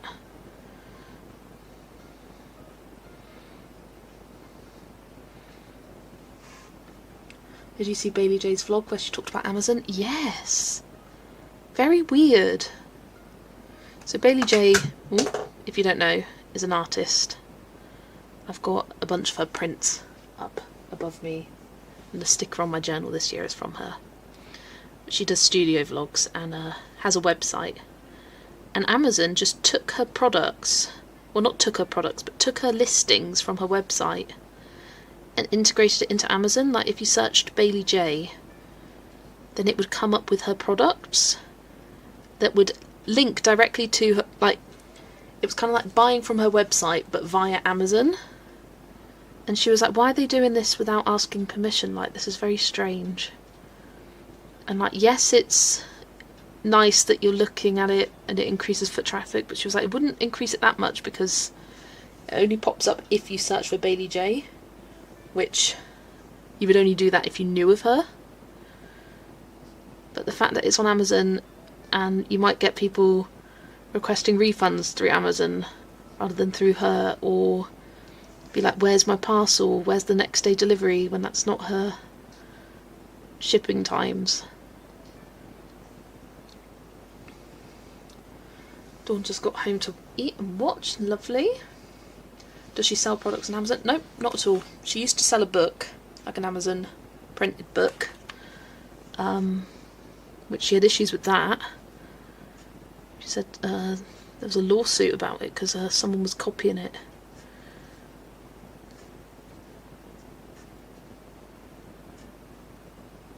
But yeah, I think this was just Amazon US, so I couldn't check it out, or I didn't check it out.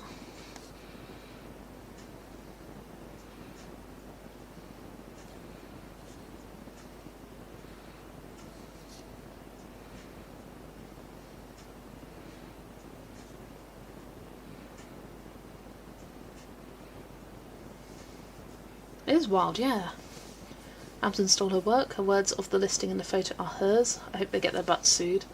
Well, they weren't stealing her stuff. It was like a direct link to her website. So it was buying from her, but through Amazon.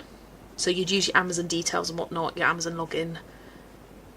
It was kind of like a third party thing, but they just added it without asking her.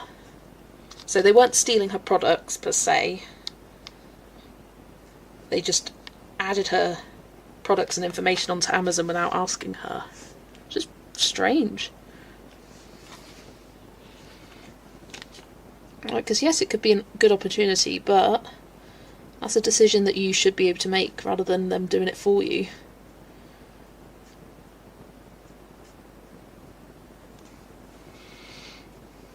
Need to stop ordering from Amazon, lol. Yeah, there's several forever issues with Amazon, isn't there?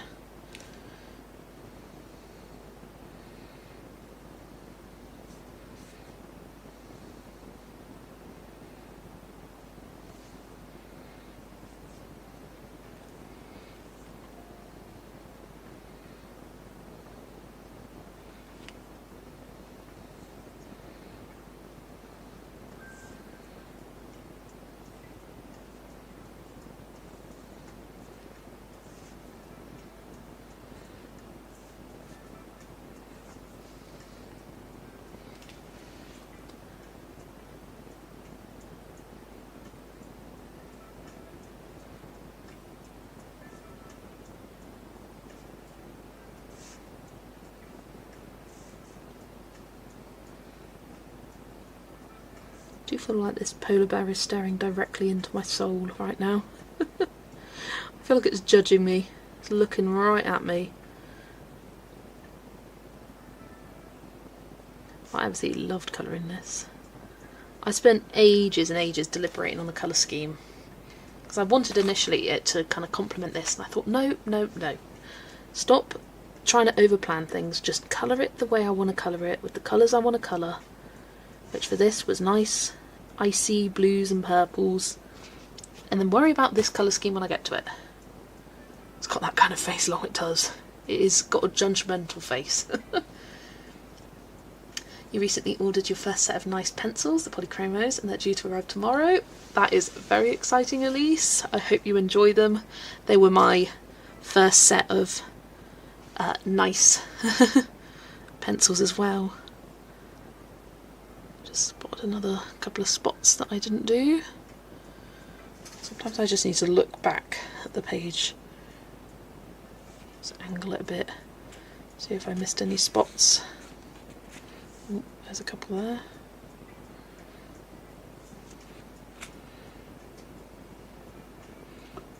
I think that's everything. I think.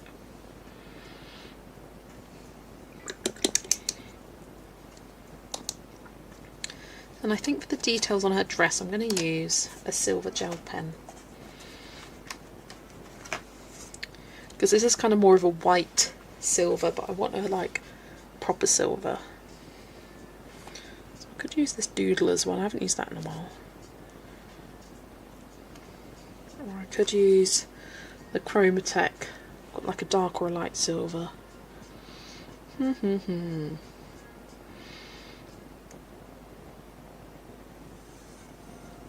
When you want the 100 set of ink tents, I have the 72 set. Nikki, you could add them using open stock. I'm not sure, do they? I think they might sell a set of the 28 new ones, but I'm not 100% sure. But you can buy them individually open stock rather than buying a whole new 100 if you want to get the new colours, which is more than you can say about those new Neo colours. I'm still holding out hope that they'll be available open stock one day, but we'll see. Polar Bear looked like he's threatening the viewer to mess with this lady. Though she looks very capable herself, she does. She looks very strong. Whereas the Polar Bear and the Owl are giving you the devil eyes. Right, let's go. Let's go for the zebra one. I'll never use them, if it even works.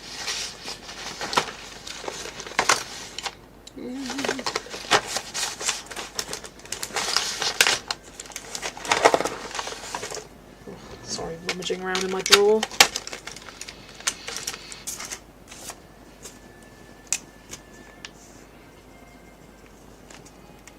Yeah. So these are the Zebra Doodlers gel sticks. Got these from Tesco when I first started colouring. Where do I get the open stock? Look for either Cassart or Cult Pens. Those are the ones that I frequent. Just compare which one's got the better deal on at the moment. I'm just gonna get these. It's like white tufts in the fabric, and I'm trying to be careful and not put my hand in the watercolour I've already done.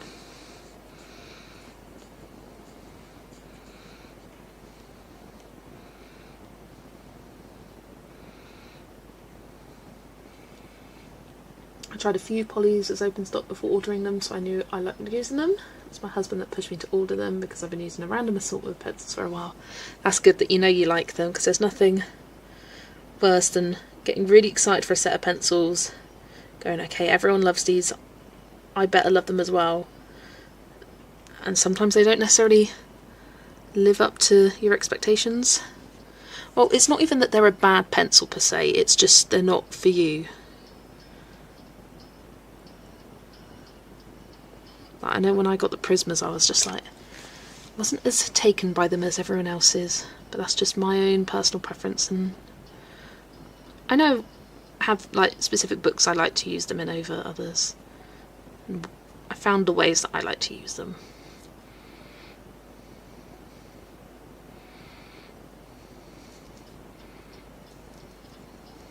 There we go. You only have the 24 set of polys as well. Plan to buy some more open stock. Blick seems the way to go. Yeah, I think that's like the best open stock place in the US. For the UK, either Cult Pens or Cassart. They're both good sites.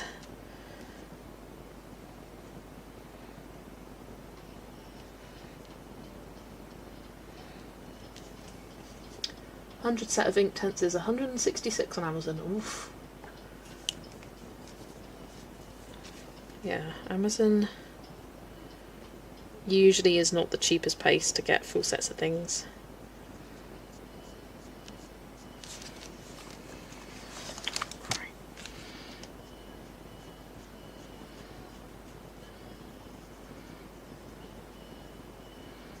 I do hope this gel pen survives.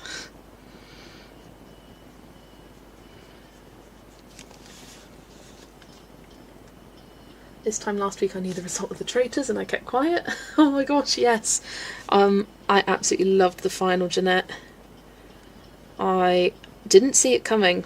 I had a prediction. I thought, I'm just going to say it because either if you are into it you would have watched it by now. If not, click off, whatever, mute me. Or you don't know the show. But the way I thought the Traitors final was going to pan out was Rachel / James, whoever didn't get picked in the chance of chest, the random pick, whoever didn't get voted out would be first to get booted in the final. Then they'd boot out Jade. Then it would be down to Stephen, Faraz and Jack, and it would be whether Jack trusted Faraz or Stephen more, or whether Faraz would trust Stephen to see if it would be a Traitors win or a Faithful win. But as soon as Faraz said that he trusted Rachel and Stephen voted for Jade, I was like, well, that's it. Both Traitors are going to win. And it did feel satisfying. It felt really deserved. I think if Jack won, it wouldn't have felt deserved, kind of thing. Whereas at least Faraz was on it. I remember with the previous season, when the Faithfuls won, I was like, that wasn't deserved. They got it by the fact that they had the seer twist and they happened to pick the right person. Yeah, it wasn't a deserved final, whereas this one felt very deserved.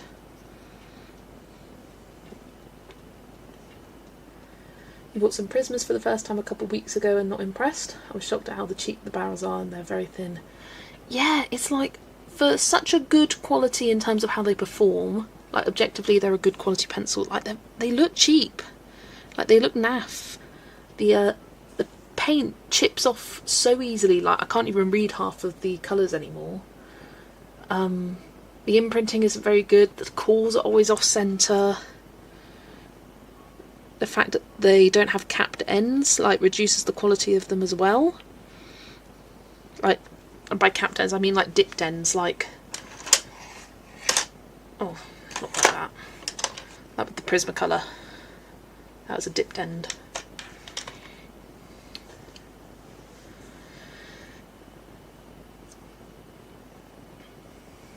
I got a smaller set of Neos and Inktense for Christmas. I love them. They are amazing. They really are. I like a good thick strong pencil. I've been a Derwent fan forever. Yeah. I can understand that.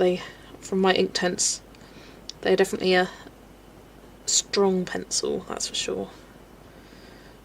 In terms of like the barrel. Thick barrel.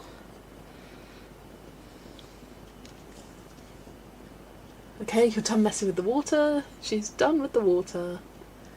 Don't know the show Traitors, but it sounds like the game Blood on the Clock Tower. It's exactly like Blood on the Clock Tower, but less complicated. I love Blood on the Clock Tower. I really do. I go through phases where I will go back and re-binge the YouTube channel No Rolls Barred. This is very niche. I bet no one else even knows of the channel, well, apart from that one person who said Blood on the Clock Tower. But I'll go back and re-binge all of their Blood on the Clock Tower episodes. Love it. But for those who don't know that, the Traitors is most similar to the game Werewolf or Mafia, where you've got some people murdering each other each night. It's a social deduction game. But yeah, I absolutely love it. I played it once, played Mafia with some group of people at uni, and I was a person that was murdering, and I won. I got away with it by just going, I'm just an innocent girl. Didn't even suspect me.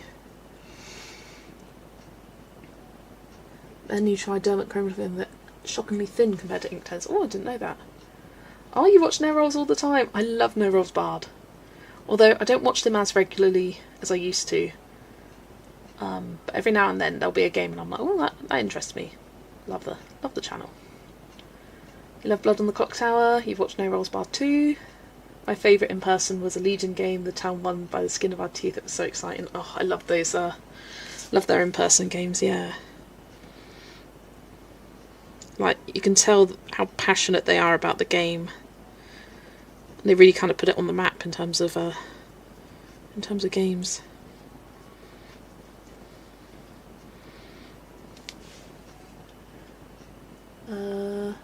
Dawn's got to go. Take care and welcome in Beldani. Lovely to see you. Any Artex lovers here? We need to petition them to go open stock. Yes, Kimberlyn. I love Artex, and I'm kind of trying to avoid using them now because some of mine are getting quite small. You just finished watching my Feb plan video and saw we were on live. Thanks for joining, Valdani. Yeah, I've got lots of plans for February, that's for sure. Yeah, we started off the stream by basing the Dragons du Monde page, and then I decided I would come and finish this whip, so then it's a page done for the day. And then next week I will do the pencil shading for the Dragons du Monde page, and because I wasn't convinced I'd get it finished tonight, I'd rather get something done. Hi Brittany, welcome. It was a game I played in person. I think my favourite No Rolls Bard game was the Vizier in person game. Oh, I'm terrible at remembering, which is great because I can go back and re-binge and then I remember them all and I'm just like, yes, I love this moment. Yeah, I struggle to pick a favourite.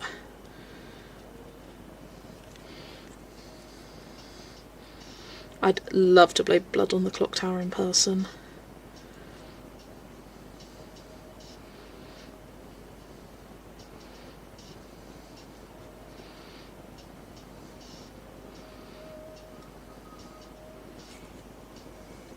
Love Artex 2, very good quality. They are great. Such great quality for the price. Such great quality. And I just love how they feel, and they perform well on all papers. Like polys I love, but there are papers that the polys, no good. But the Artex, they really do work well on every paper that I've tried at least. One of the few pencils I actually like in the Lumea Kwai Tarot book. They do pretty well on Amazon print paper.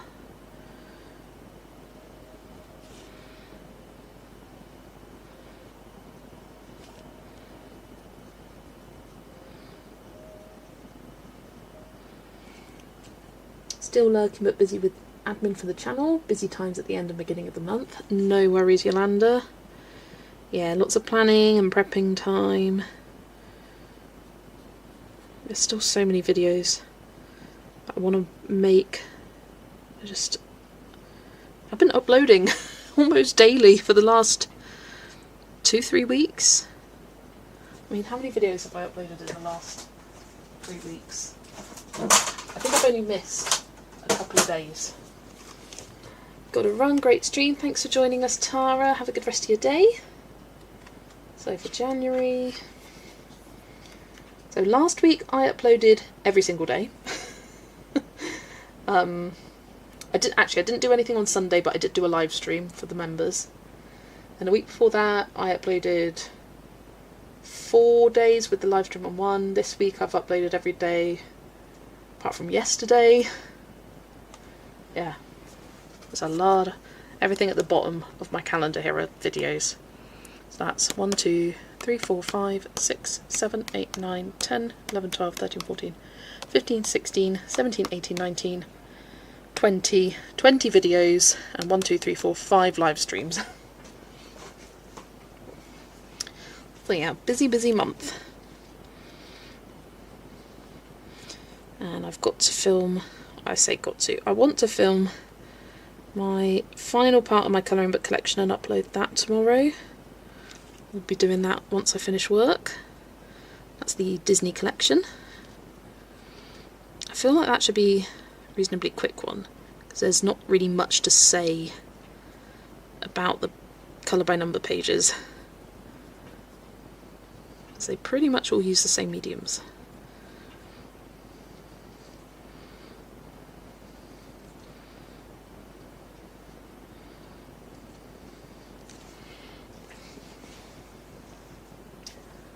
That's beautiful. What did you use on the snowflakes? That was the CSY metallic paint, and it's this blue and purple set. It's the colour Blue Pearl.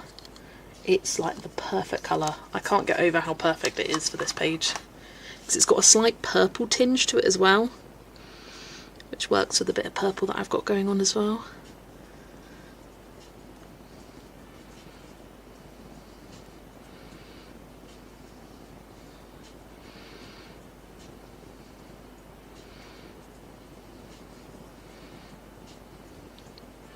I'll probably spend as much, if not more, time on the finishing touches, metallic details, as I do, or as I did on shading the actual image, because that was pretty quick.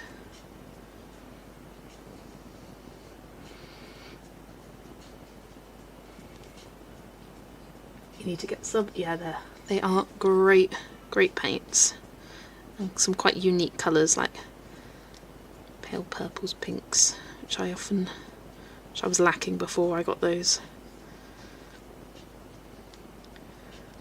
Talking about TV and things we're watching. Any Bridgerton fans? Oh, I've just noticed 2 bits of snow there. Because I binged the entirety of season 4, well, season 4 part 1 yesterday. I finished work and I was like, immediately want to watch it.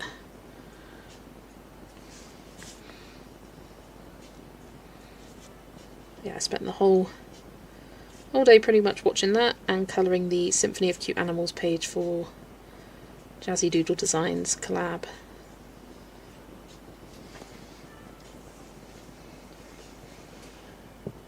You binged Bridgerton last night, nice. You watched all 4 episodes already, you watched it currently. You and your blues, purples, pinks, you sound like me and my favourite colours. They're mine too. Purple's my favourite. Then probably pink, then probably blue. Yeah,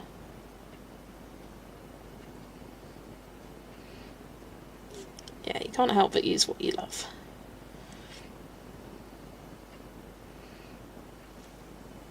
Still have to watch episode 4. I've seen Amanda Colours posted on Instagram. She got the Bridgerton colour by number. I saw that book and I do think the pages are pretty.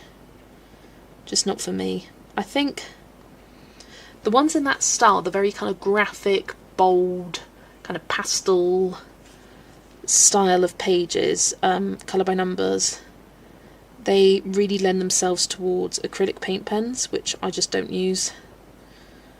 The big shapes just don't look as good with water-based markers that I use. So I just know wouldn't be for me per se.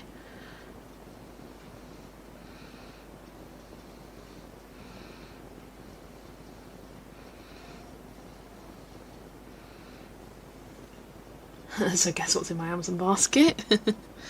Yeah, it does look pretty, but I just don't think it would bring the same joy to me colouring it.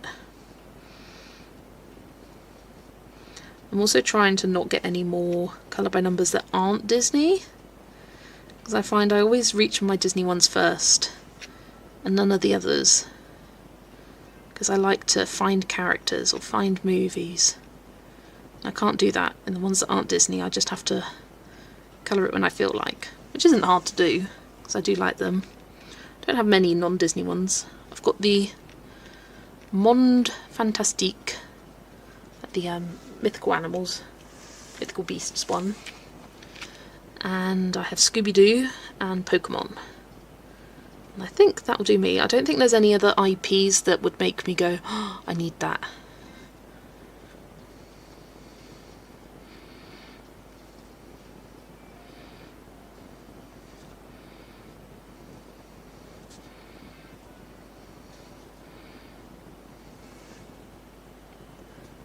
Blues and purples and pinks are my favourite, but I find a deep purple difficult to achieve. Yeah, I struggle with deep purples. Pastel purples are my favourite anyway. Does my mum colour? No, I don't think she'd get on with it, because she gets quite bad pain in her hands, like quite achy hands, so I don't think it'd be for her. She does love doing colour by numbers on her iPad though. All she does is kind of like tap them into place, but she loves it. She's done that for a while. She's got into Lego recently, and she enjoys doing cross stitch as well.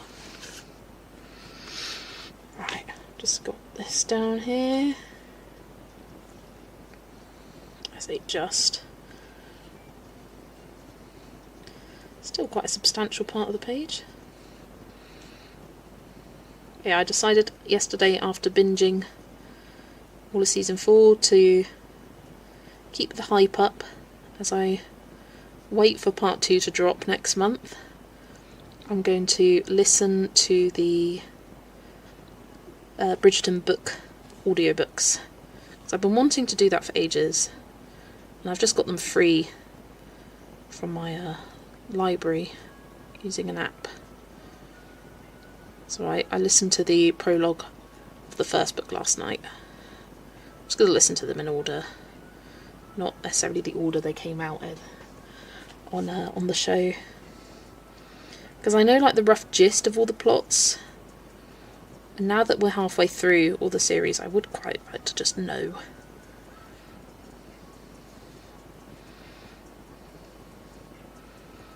And listening to audiobooks means that I can colour whilst reading, and I don't feel like I'm wasting colouring time.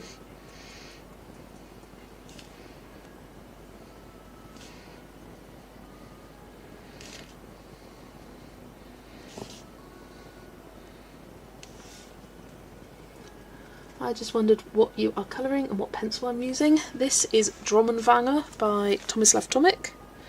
Sorry, it's not the same page as on the title of the video. I changed my mind after I based it. And the pencils for this page were polychromos, but at the moment I'm using a silver Doodler's gel pen by the brand Zebra to do all these metallic details.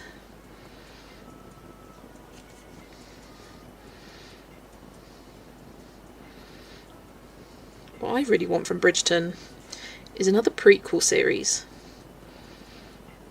Like, I'd love a part 2 to the Queen Charlotte series, where it kind of shows them having their kids and the love story, and maybe like the proper decline of the king and how it changed from having this loving man in her life to being the mad king that got shut away, and that kind of progression.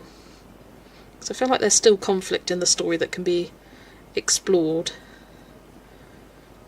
And then I'd love to see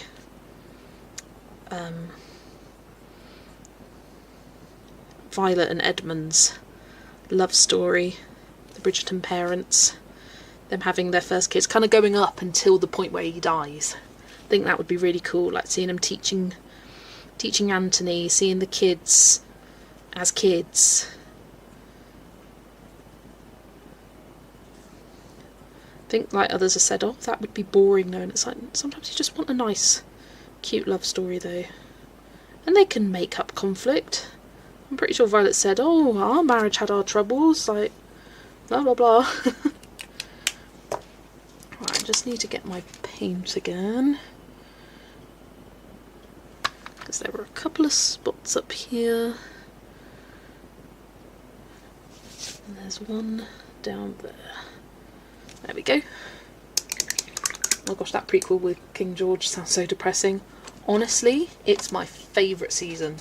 Even though it's a spin-off, it's my favourite. Queen Charlotte was so good. So good. That end scene under the bed, I've seen it 2-3 times now. Cry every time.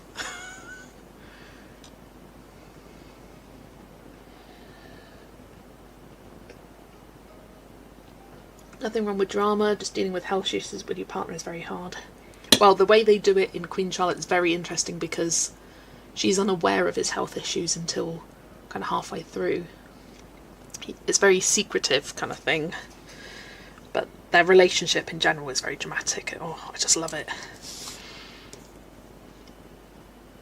Kind of want an update on Cressida and Bridgerton. Oh, show you the front of the book, yes. Drommenwanger, Thomas Avtomuk. It is a book that is out of print, so it's very, very hard to find and often very expensive, but that's the book. I was very lucky to find it on Vinted earlier this year? It was late last year. Oh, my camera just went craziest for a second then. Don't know what that was. Yeah, Cressida, like, it was interesting what they did with her character in season 3. Like, you really did sympathise for her. I mean, still not a nice character, not a nice person, but it did make you feel for her. Well, as they say, every bully has been bullied in their childhood kind of thing. You see her hardships. It would be funny to just see her, like, off in Wales, really depressed, with no one to talk to.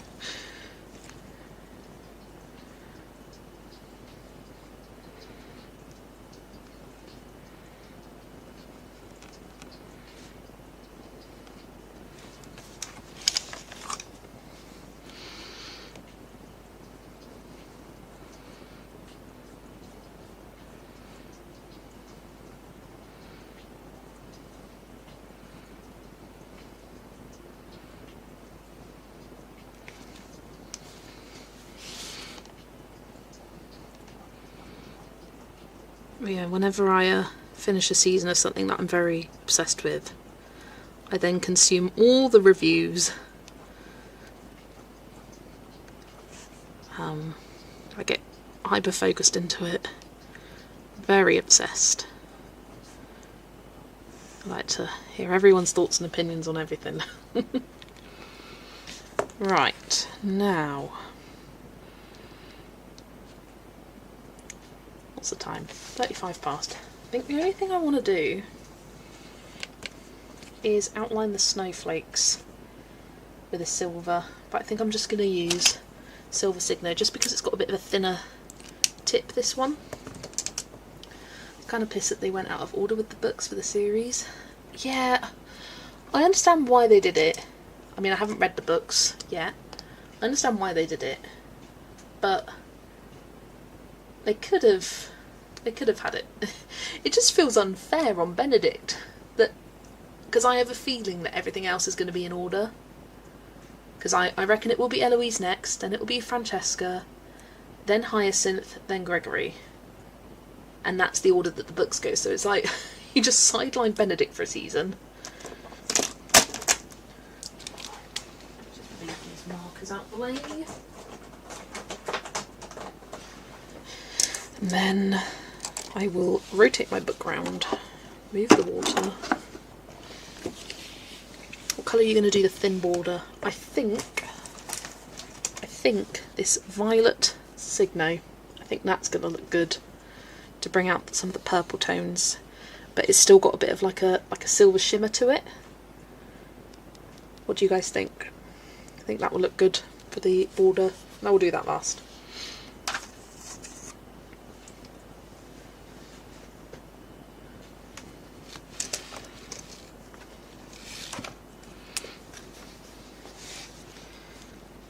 Yeah, I love watching kind of recaps of like, oh, changes from the books to the films, not to the films, to the series.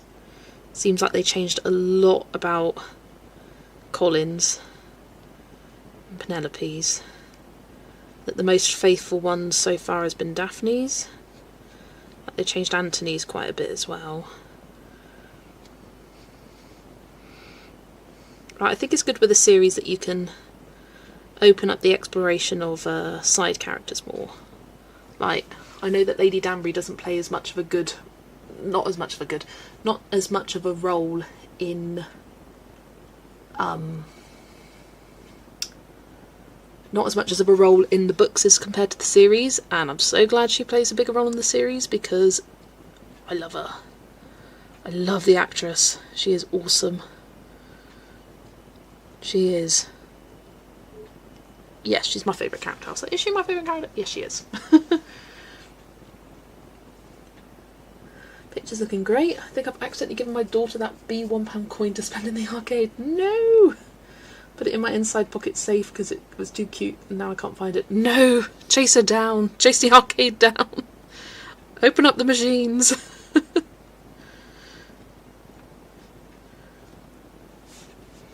I know some people are still pissed they changed Michael to Michaela. I couldn't care less about it.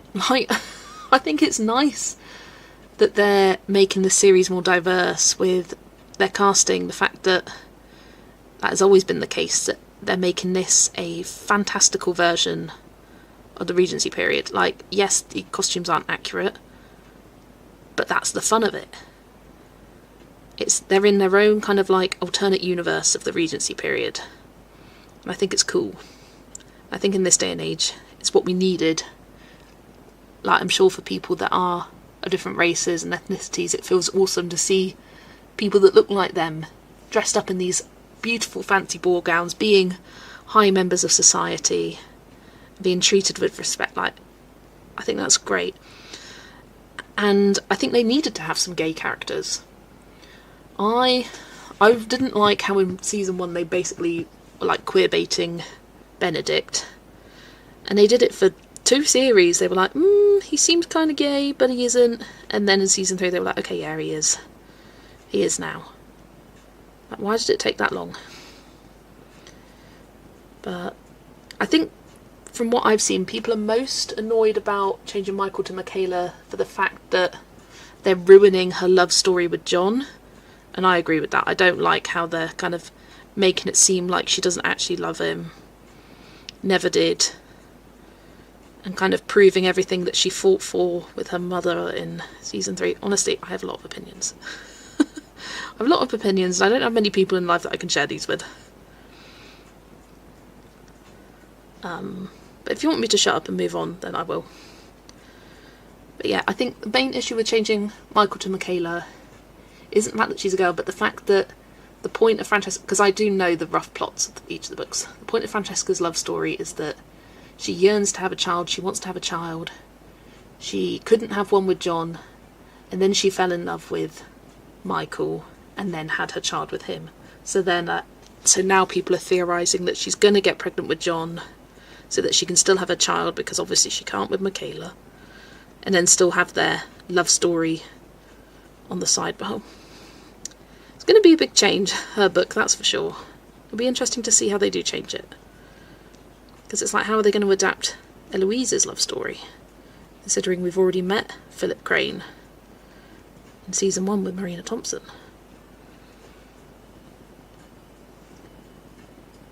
Wonder how they'll be telling Francesca's story, like if she'll end up adopting. I think it's going to be a secret romance. I don't think she can be out in public. I think it's still, like, even though it's a fantastical version of society, I don't think it's an accepting one in terms of being gay. Sadly, I don't think that's the direction they are going to go in. But we'll see, we'll see. Spoiler alert, I haven't read books. Me either. She does have a wonderful presence on screen. Lady Danbury is the voice of reason and wisdom. Absolutely. She's just an icon. An icon. That's my guess anyway. And then they saw... My theory is they saw people's reactions and thought, oh, let's do it now. In the book, she was very much in love with John. I just don't understand why they couldn't have had some bi rep. Absolutely. Absolutely. I agree completely. I just don't like how they're diminishing the kind of quiet love story, the friendship that turns into love, the not completely overwhelming passion that Violet describes, and how she kind of fought for that. And I think as an audience, like, we respected that as well, and then they just kind of ruined it right at the end by going, oh no, it's because she was never in love with him at all.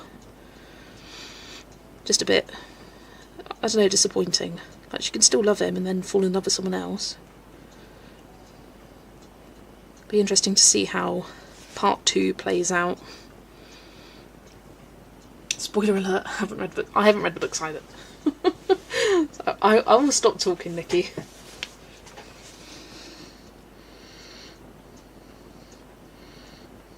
Unfortunately, with something like Bridgerton, if you get really into it, it's impossible to avoid the book spoilers if you're into consuming the content online, because people are constantly comparing it with the books.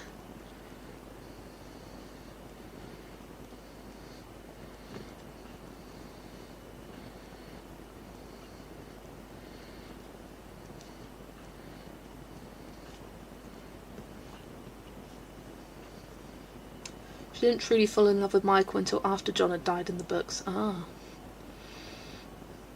If Benedict gay, why is he going to marry that lovely girl? I think they're not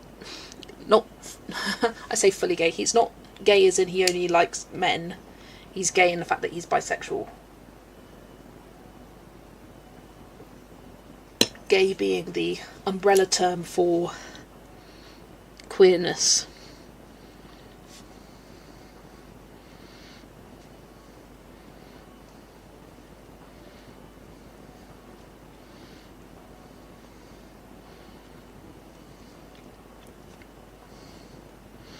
I just don't understand the showrunners insisting on making all of the Bridgerton boys massive rakes before they then find the one and change their way. Like, I don't need to see all these men being horrible rakes.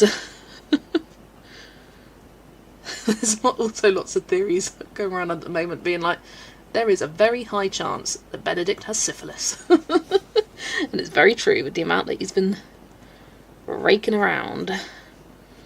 Sorry, YouTube, if you don't like that word, but whatever. He almost definitely has the Sif or something.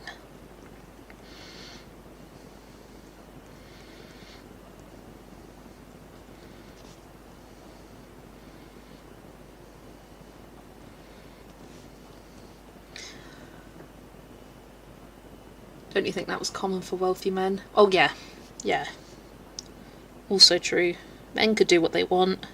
Women got to stay pure for their husbands, but men, yeah. Let them be with whoever they want. Let them have a sensuality. Like, oh, drives me crazy.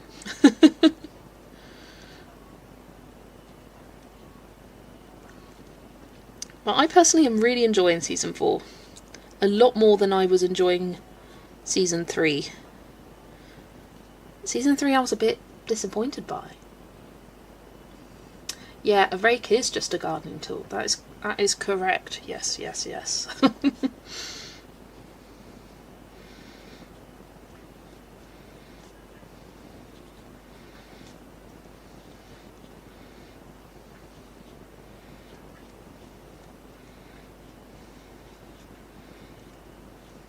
I also love that idea of society that at 21 years old, you can be like, yeah, I'm on the shelf now. I'm a spinster. That's my life. Never going to happen. At 21. They're so young.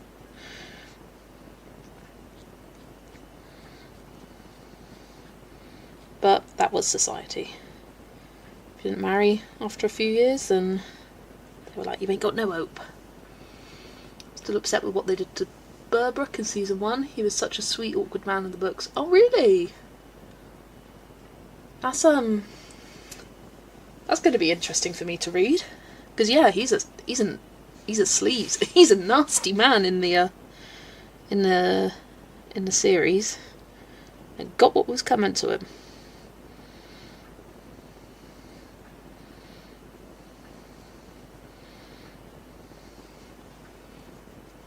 There's a line in episode 4 that I love from Violet. Oh my gosh, which one? The one about tea? The afternoon tea, or the evening tea alone. I don't know if you're on about that or if you're on about something different.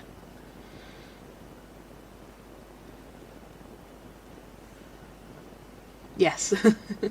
I also love her looking in the mirror and going, okay, I don't look as bad as I thought. Like, respect, Violet, respect. I'm in the middle of an Outlander rewatch before I watch the most recent series. I feel like the raw brutality of this show is so different from Bridgerton that I wouldn't enjoy Bridgerton if I were trying to watch it right now. That's fair. Yeah, very different vibes, those two shows. What was it that Zoe was saying to me? She watched episode 1 of Bridgerton and then watched the Ed Gein story. And I was like, that's going two opposite sides of the pole there. She was like, yeah, keep it different, change it up, keep it...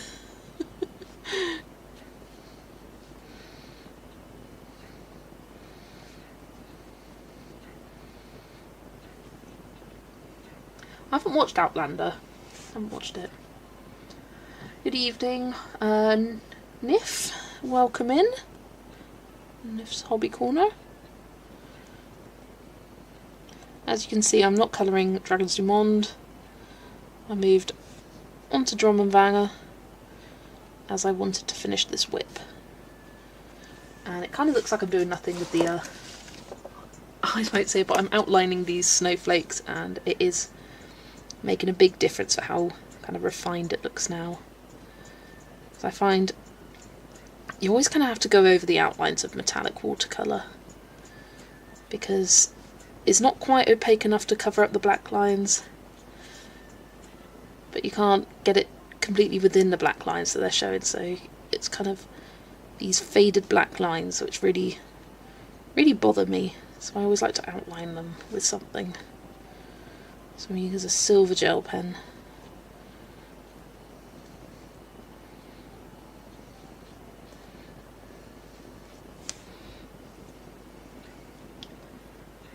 Ed Gein was some of the most gruesome yet best cinematic shows I've ever experienced, and it was an experience, yikes. I do quite enjoy shows like that. Like, what was the one? I watched the Jeffrey Dahmer one, that was horrifying. But yeah, I do.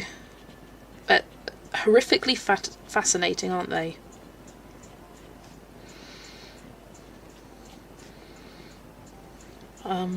Maybe that's what I'll watch next.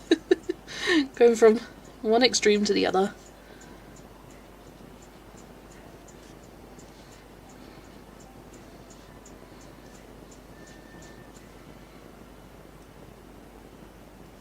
I've started watching on the TV. I need to do bigger.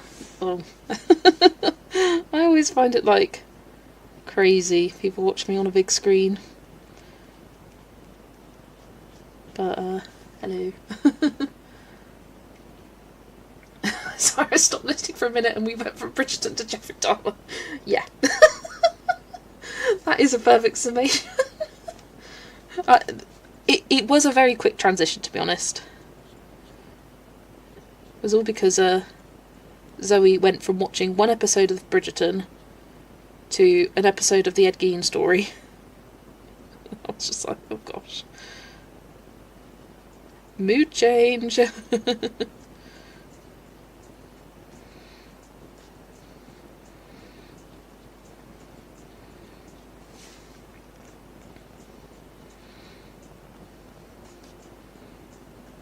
But one of the reviews I was watching, they suggested watching Marie Antoinette. It's like a in-between thing, and what was it, Young Victoria, I think. I remember seeing Young Victoria when it was on TV in the UK years ago. and watched it.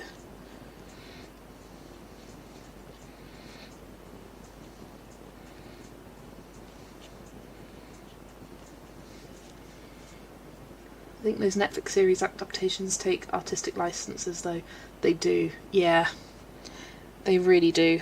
I remember after watching the Jeffrey Dahmer one, like, the neighbour came forward and was like, things didn't go down like that. Like, how they depicted the neighbour was really inaccurate, sort of thing.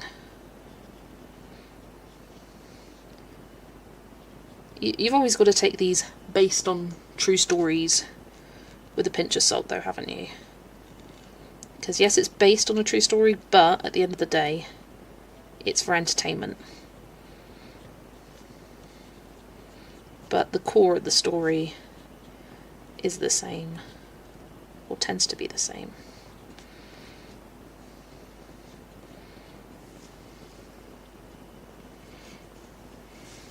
True crime and colouring is a great combo. Yeah. I do like my true crime. I'll go through phases. I'll get really obsessed with listening to true crime people.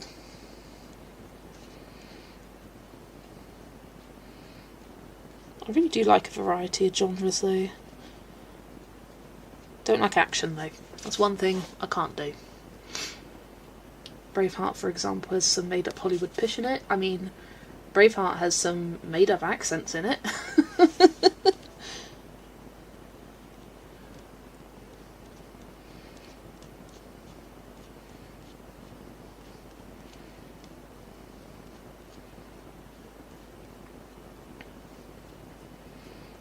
I wonder what's like the most faithful, based on true story thing. Like film, series, whatever out there. Like, what's the most accurate one that people who were involved were like, yep, this was genuinely rewatching it, like life's events that I experienced. Because everything gets so twisted. Like, what did I watch? It was that series with Ellen Pompeo. An American Family? Is that what it was called? But it was about the little girl that got adopted by Ellen Pompeo, Meredith Grey. That's all I could see. And how she thought it was like the story of the orphan of a girl who was actually a woman with stunted growth. And the way it was filmed made you think that it was true, that this was a girl lying to be about being a girl, but she was actually a woman. And it turns out right on like episode 5 out of 6, they do a 180 on the perspective, and the girl was actually a girl. And then you read up on the story and you're just like, oh my god, why did they get me to sympathise? Just like, why did they film it that way? It was weird. Like, because you really did believe that she was a psychopath. And she wasn't. She was just a little girl who had been mistreated, had a rare form of dwarfism, or something like that, or like mobility issues.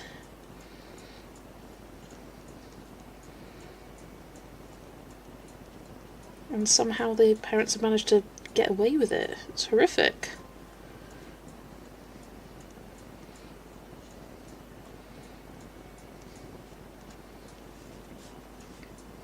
Probably The Wind That Shakes the Barley. Not heard of that.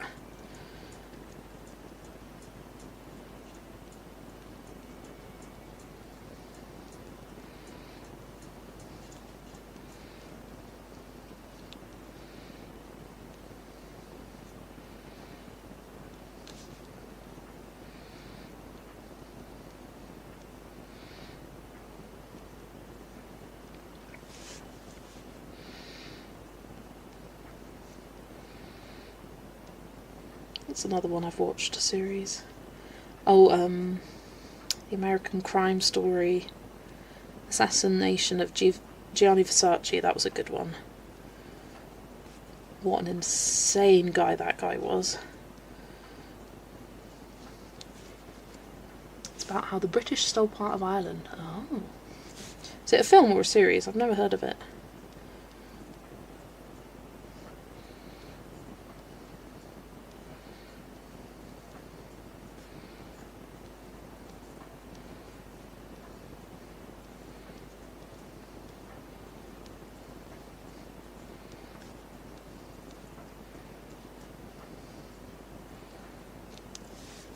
film. Ah.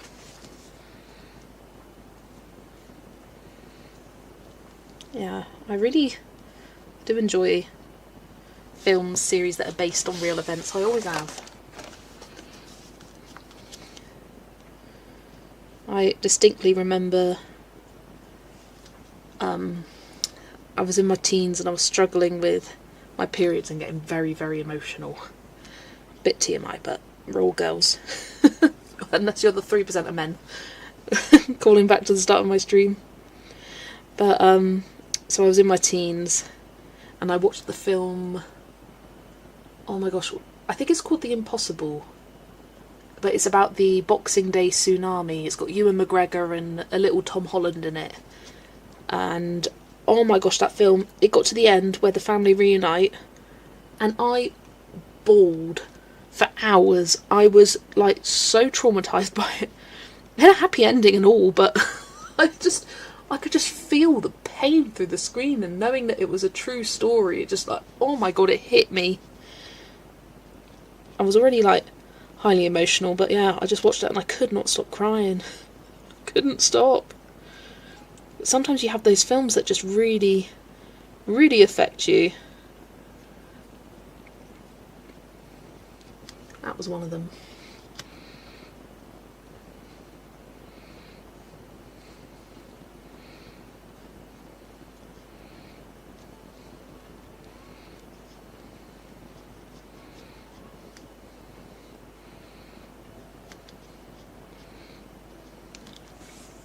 That was fantastic, but being a true story, the pain was palpable. It really was.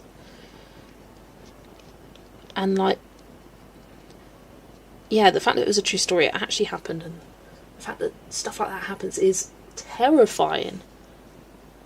Absolutely terrifying that that could just happen to you.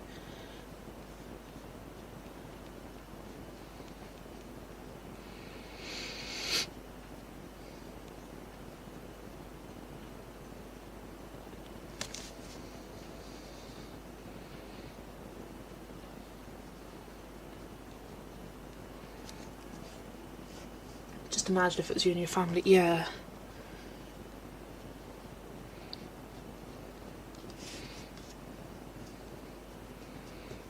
It's the bit at the end where they're so close to reuniting with each other and they just keep like just about missing each other, and you're just like watching it going, find them, and then they finally do get found, and just start bawling my eyes out.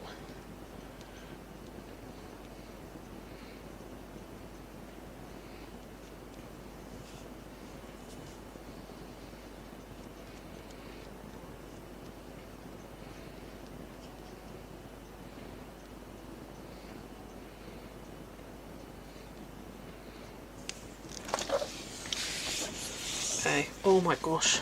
The difference that has made. I don't know if you guys can, because it's all just shine, but look how much more refined that looks compared to that. You don't quite see it as intensely as I do in real life because it's just very reflective. Yeah, it just looks a lot neater and better.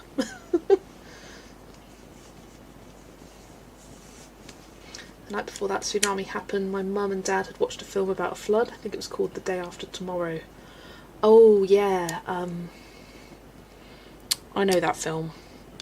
Another kind of terrifying film that is.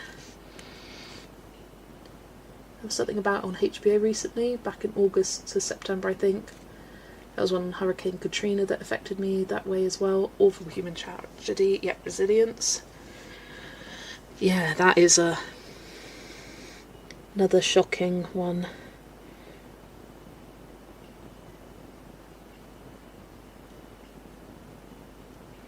But whenever I think of Hurricane Katrina, it makes me think of Gypsy Rose. Another series based on true life that wasn't necessarily the most accurate, but I found absolutely fascinating to watch.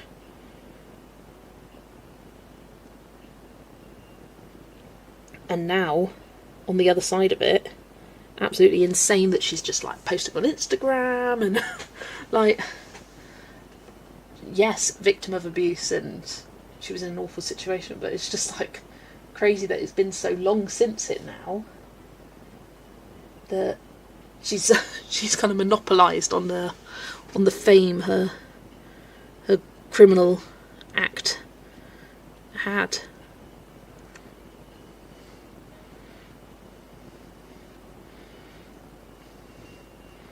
But yeah, whenever I think of Hurricane Katrina, I just think of that, and I mean, oh no, lost all the files in Katrina. Adding to her many lies.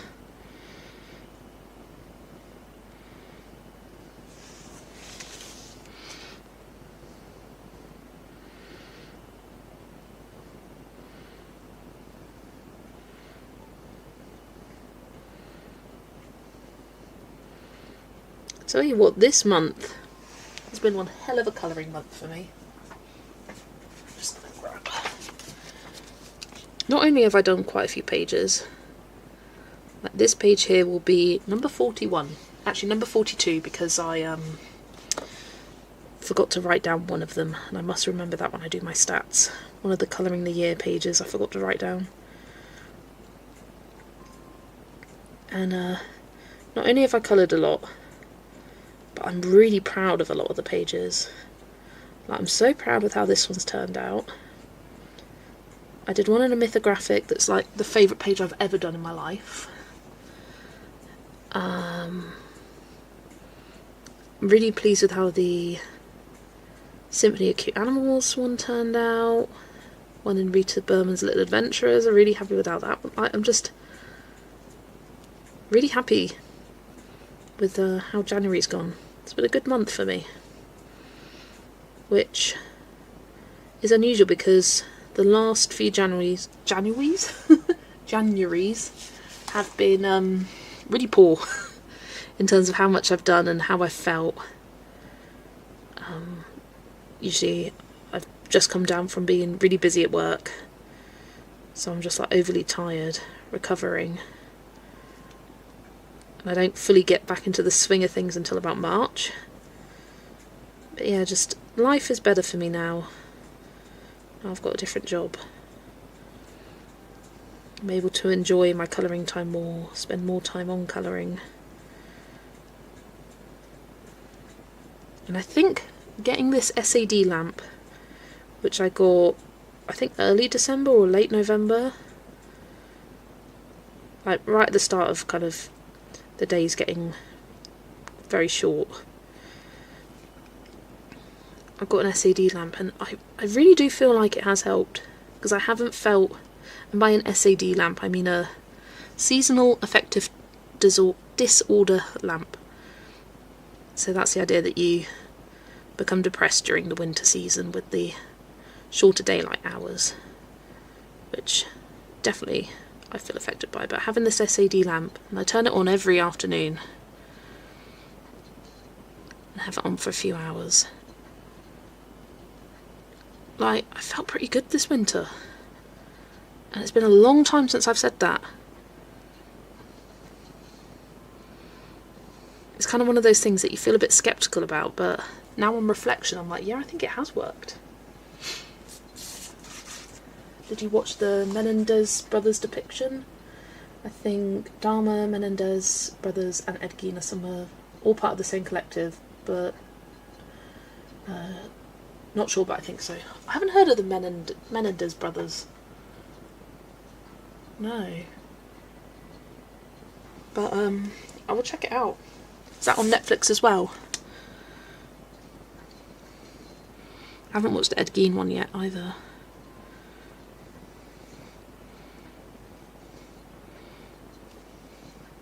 But I think they're made... Are they made by Ryan Murphy? I say that because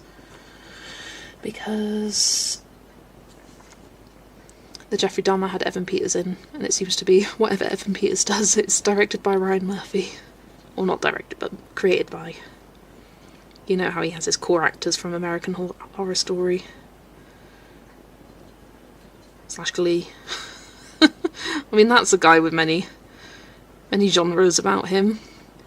Like, you couldn't get quite more opposite than Glee and American Horror Story.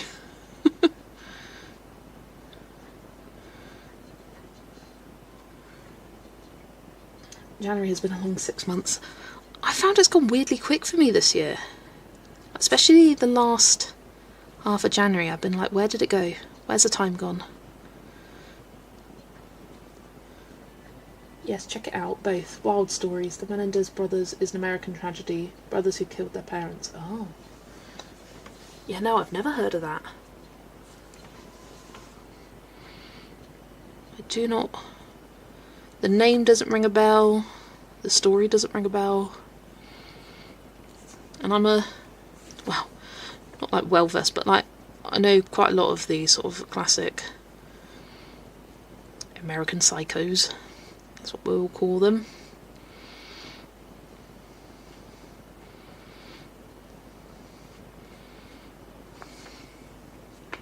Ryan Murphy is also the creator of 911. Oh, I didn't know that. I keep meaning to watch that. Because I like Grey's Anatomy. I watched Station 19. I think I like those sort of just silly emergency dramas. I think I'd quite enjoy 911. Horrible story. I'm trying to think of a happier subject matter. Lol. Yeah, let's talk about Glee. Although that has some tragedy with it. Oh, I did love Glee though. I was of the right generation for it though. Although I didn't get into it until pretty late. I think it was season 4 I started watching it. Well, it just wasn't as...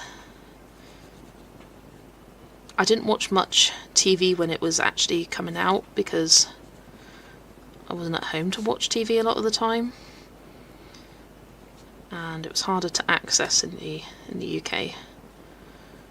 It wasn't on all the time kind of thing. But yeah, I found my online streaming sites to watch that on. When I was in my teens, absolutely loved it. I actually have a box set for the first 3 series on DVD. I was obsessed.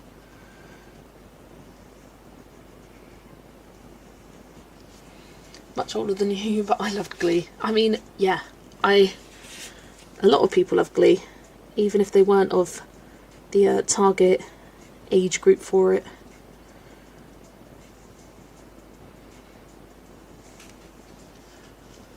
I love Glee. Although it hasn't... Yeah, no, it hasn't aged well. Like, so many things that they did were so groundbreaking for the time. Like, in terms of representation, diversity. But then, equally, so much stuff would not fly today. Some of the episodes you watch and you're just like, how was that greenlit? As an adult, how was that greenlit? How was that ever acceptable to say that?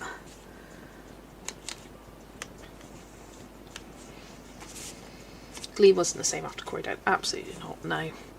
I think they struggled because so much of the story was centred around him.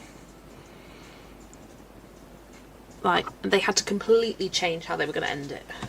Because they were going to end it with him taking over Glee Club, Rachel returning home, and them getting back together and whatnot. And so I think at that point they were just like, in survival mode, like, let's create some random shit to fill the void. I loved the last episode. I loved the last 2 episodes. They were great. They were great. But that last season as a whole, the Hurt Locker episodes, what were they? What kind of fever dream were the writers on during the Hurt Locker episodes? I remember watching it as it came out and being like, what is happening? Are they high? Are they on drugs? Are they okay?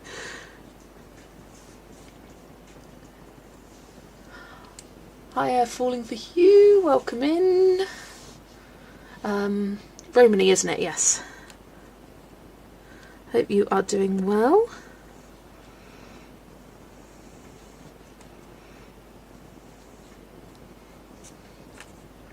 Didn't watch the seasons. That's fair enough. I mean, I appreciate Glee. It's not for everyone.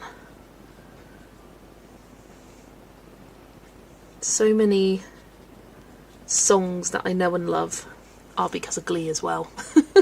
Often an older song will be playing. My parents will be like, how do you know this? Oh, Glee. And I'm just like, yep, that's exactly where. That's exactly why I know it.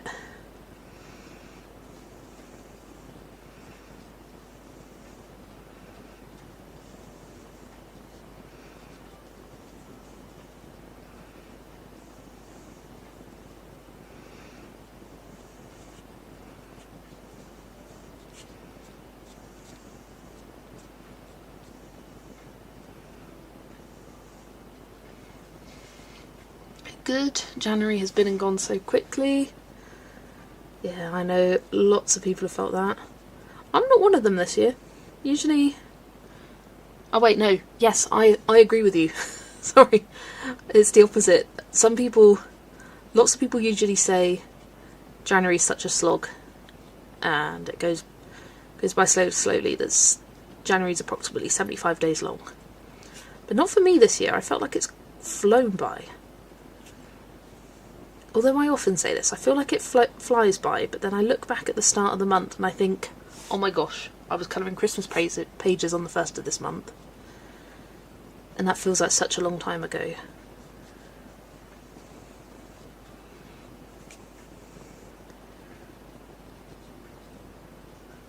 But yeah, this month has been crazy colouring for me.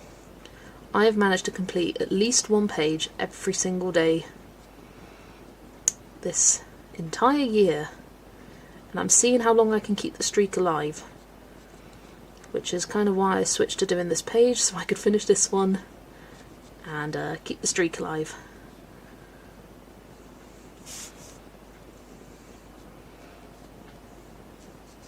Because I think it goes back, well, further than a month, because for at least the last week of December I was completing a page every day. Probably since the 26th of December I've completed at least one page a day, because I don't think I did anything on the 25th.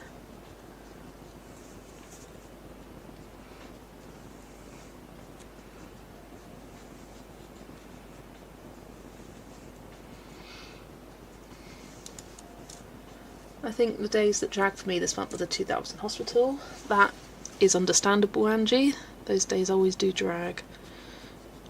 Time moves very slowly in hospitals, doesn't it? Everything seems to take longer than life. What have you coloured the snowflakes with? They look amazing. Honestly, I'm so happy with these.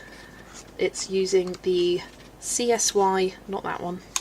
That's the other CSY paint, that's that I have. This one. The CSY comes in a little tin, and it's in this shade Blue Pearl, which has this blue purple shimmer to it, and oh, it's stunning. And now I'm just outlining it with a silver Signo gel pen just to neaten it all up, and it really is making all the difference, even if it is taking a while, but it's worth it.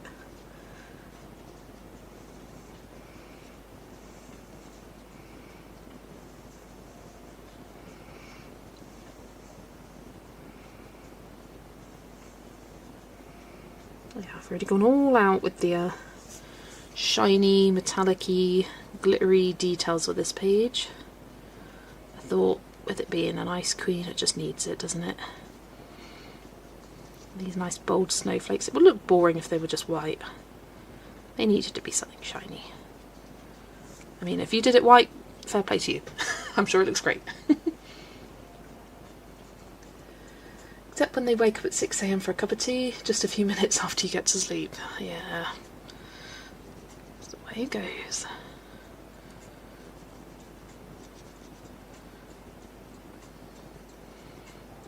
I'm fortunate to only have spent one night in hospital. When I was in my teens, I woke up in the middle of the night, convinced there was a baby lion. There was a baby lion growling in the middle of the night. It was just a baby, because I was a child. They had no beds in the teens ward, so I had to go to the toddlers one. There was no one in there overnight with me. But yeah, I distinctly remember waking up in the middle of the night being like, why is there a baby lion? Oh no, it's just a baby. Just a baby screaming. Like being woken up at 3 a.m. going, here's my finger, take my pulse, take my temperature, like, why?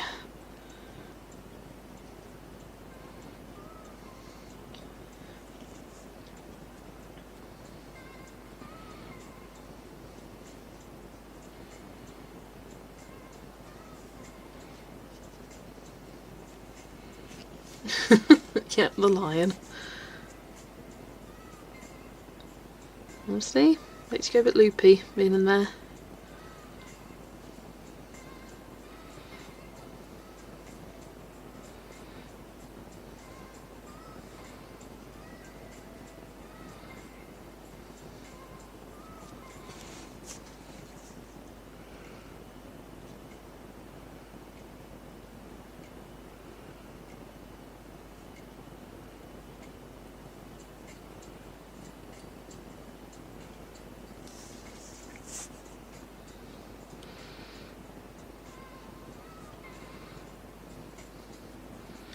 So I think it's tomorrow.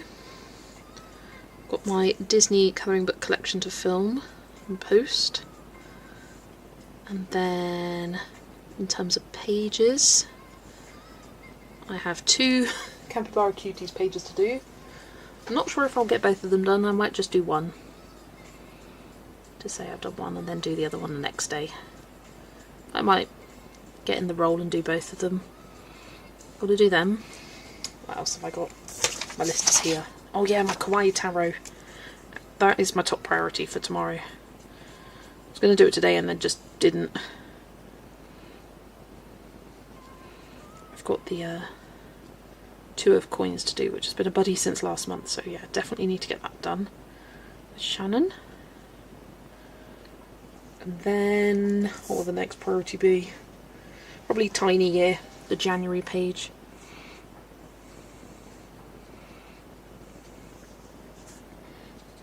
And then anything else I have outstanding will be Sunday's job / Mondays.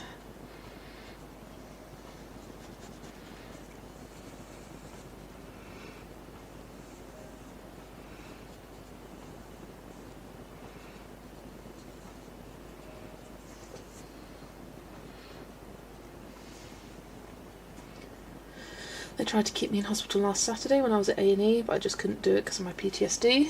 My heart rate just last week decided I want to go to the 40s and the 30s. Oh my gosh. That is scary, Angie. Yeah, I do hope you're doing better now though. Almost done with our page. I'm leaving the sky for tomorrow, but everything else is done. Nice. Got to do the ribbon and border. Oh, I always forget to include them and I'm like, okay, I've just got to do this. Oh yeah. And the border and the ribbon. I kind of don't include that with what I need to do for the page because I almost don't have to think about those, especially the border.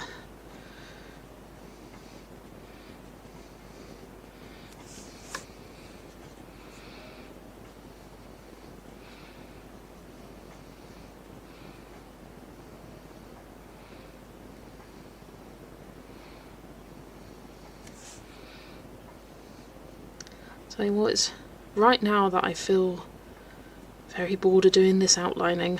It took up to this point, which is pretty good. Been outlining for a while. I think I started it, yeah, half an hour ago. Over half an hour ago. I think closer to 45 minutes now. Spent outlining. But yeah, I was kind of in the zen before, but now I'm just like, I'm bored. But I'm almost there. Can't stop yet.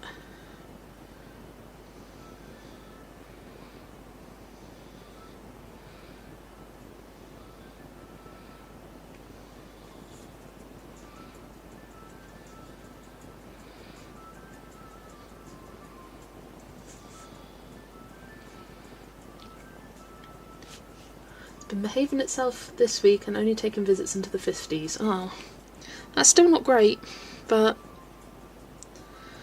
yeah, you just gotta continue taking it easy, Angie, as I'm sure you know.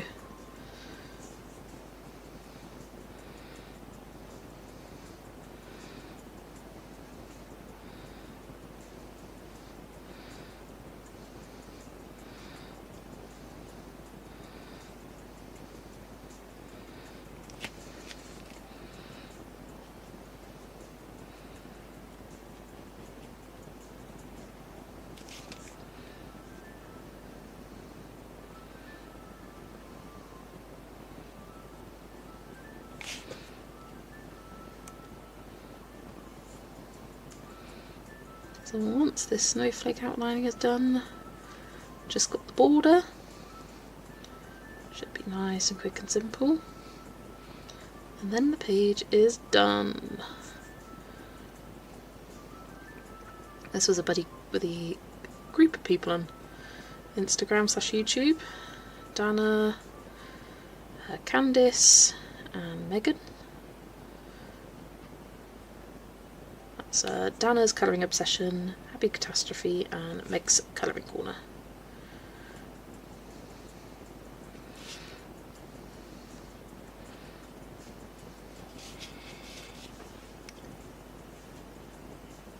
And it's stable, my heart rate's in the 60s, but that's after I've taken all my meds. Aspwood and GP have saved my life very many times. I'm so lucky, this is my positive. That's good, Jeanette, yeah. 42 trips, oh my gosh. You've got a pacemaker now though. Under 300, crikey. Yeah, that should have been 200. I was like, 300? And the normal is what? 90? I mean, even 200 that's crazy. That is crazy.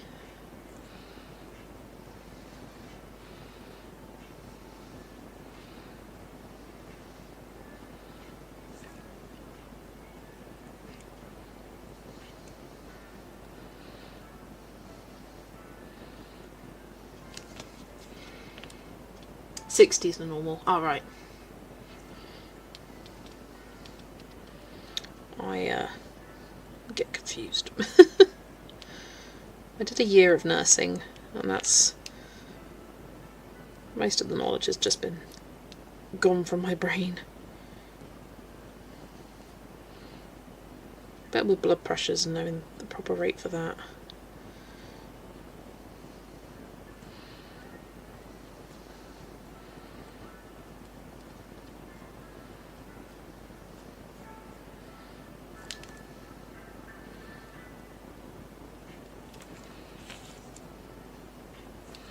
Right, oh no, that isn't them all done. Got these snowflakes in the middle still.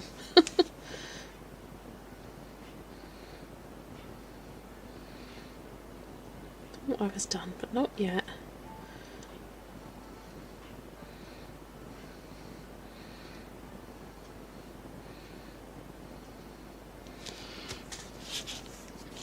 $60-100 is normal. Okay, so I was right at 90. I think 90 is my normal.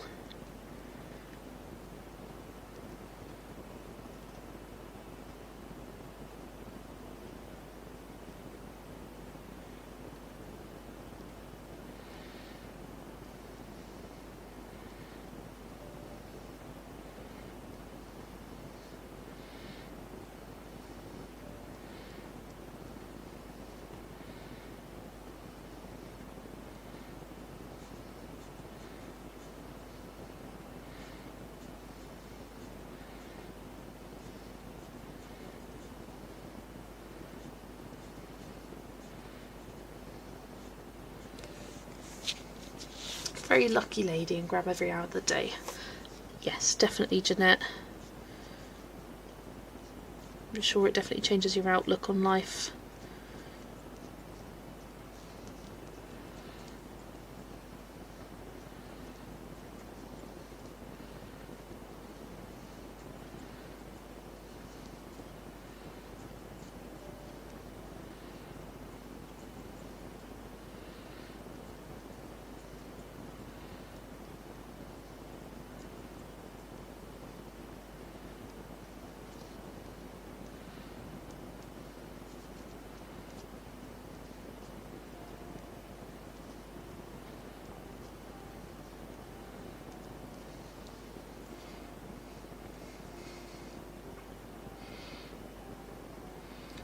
And when I was diagnosed 9 years ago, it felt like a boot in the metaphorical balls. Yeah, I'm sure it did.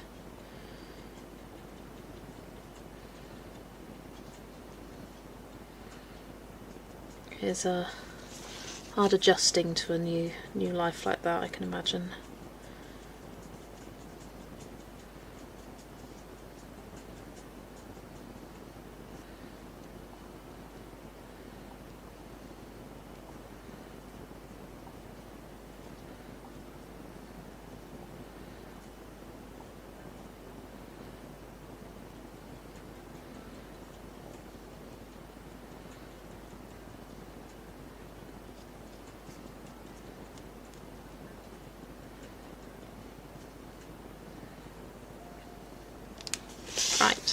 Now it's done.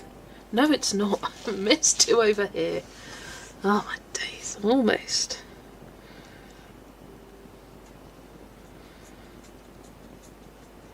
Each time I get excited that I'm done with this silver gel pen, and then I noticed a bit more.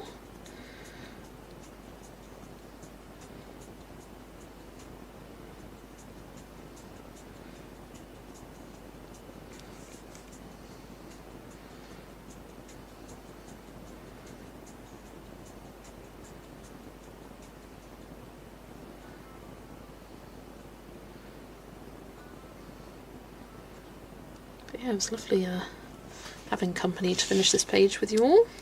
Right, now all the silver outlining is done. And oh, so pretty.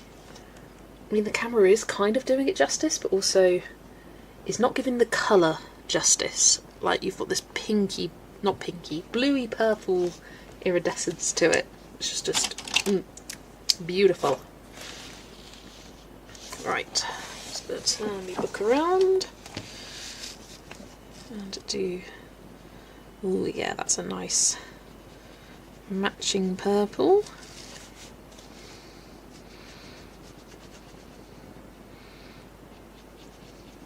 Like, it matches, but only matches with this at the top, so it will give a nice contrast to everything else. I've just got to avoid the outlines that I've done with the silver.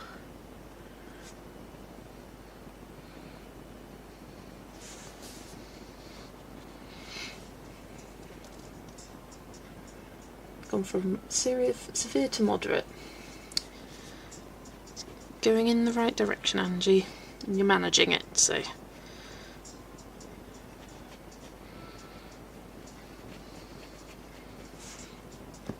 Thank you, everybody.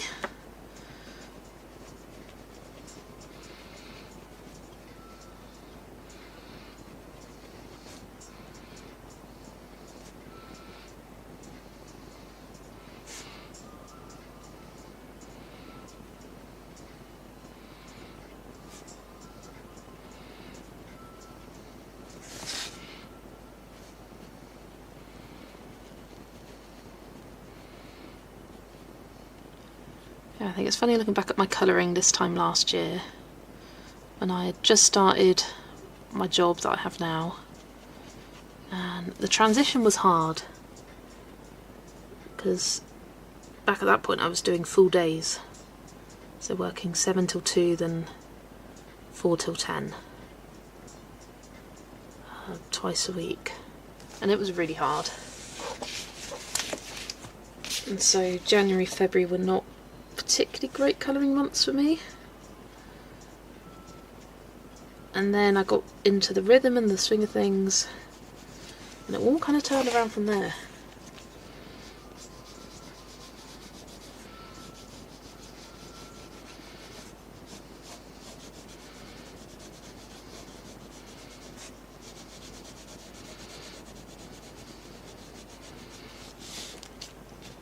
It was exhausting. I mean, people ask me how I colour so much. It's because I work part-time. I do roughly 7 till 2. Some days I finish earlier, but always starting at 7 on a Tuesday, Thursday and Saturday. So that means I have all day Monday, Wednesday, Friday, Sunday to colour, and then half a days on the days that I do work. So I have all the afternoon if I am not so exhausted that I need a nap. Which I'll have some weeks where I do nap every day, and then some weeks where I don't nap at all and I have the energy. I just take it as it comes.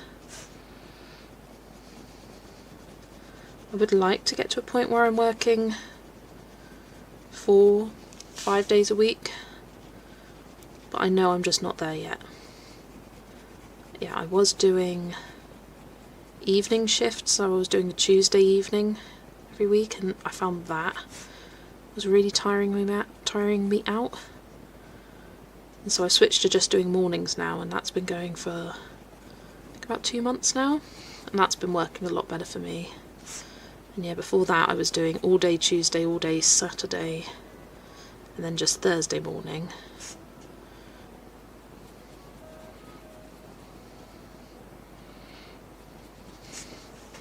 Yeah, it's just trying to find balance for me. As someone who is young, I wish I could work full time, and I have worked full time. It's not like I've never done full time, but I'm fortunate to be in a position where I can afford to not work full time, and it just means that I'm not calling in sick. The name of the pet's CSY. You can find them on Amazon. And I've got this paint specifically, it's the blue purple set.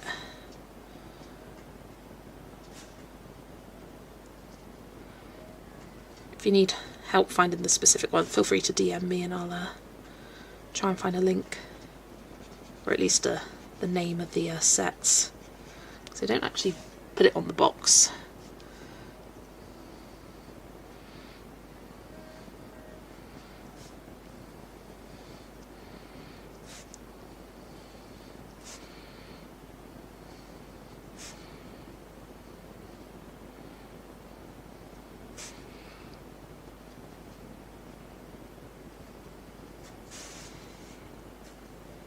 Yeah, I'm very grateful that I can even work, because I know that's not the case for everyone. So I do focus on what I can do rather than what I can't, as we all should. Got to focus on what you can do rather than what you can't. Way to live your best life. Did you base this page with anything? Yes. So just my book slipped and I put a dot of purple on the page. That's fine. So the background was all Neocolour 2s. So I did that. And then the dress and the castle was based with Tombow dual brush pens. The bear and the owl I just shaded with polychromos. And then CSY metallic paint in the colour Blue Pearl for the snowflakes. I used the Gansai Tambi Starry Colours in the colour White Gold for the snowflakes. Silver Signo to outline the snowflakes. The silver zebra doodlers for the silver on her dress. Honestly, this has almost everything here. And then the violet Signo for the border. And I do love the colour of that border. It complements the page perfectly without kind of drawing your attention away from the main image itself, but still being a nice kind of added interest. It's so shiny I can't even see that I've missed spots. Might have to go back over in the light. If I worked all my free time, would be recovering to work when I'm able to again. Yeah, that's what I was like when I was working, doing my all day shifts. The next day I was sleeping all day and just not having a life. So there we go, guys. It is done. I am so happy with it. And yeah, I can't stop kind of just shimmery shiny. I do love how it's actually picking up on all the shimmer here as well. You're turning in, taking my rest for the Tubathon Fest. I'm turning in to Yolanda. Got work tomorrow at 7. So yeah, it's a bit of a later finish tonight, but I wanted to make sure this page was all finished.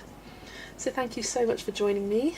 I will be here same time, not this late though, but same time on Sunday for the Tubathon. I will be scheduling it right after I finish this stream. And if you can't make it on Sunday, then I will be back same time next Friday, and I will be finishing off the Dragons du Monde page that we based earlier tonight. So yeah, thank you everyone so much for joining me. Hope you have a great rest of your day, great rest of your evening, have a good night's sleep, and I will see you all Sunday hopefully. Bye everyone!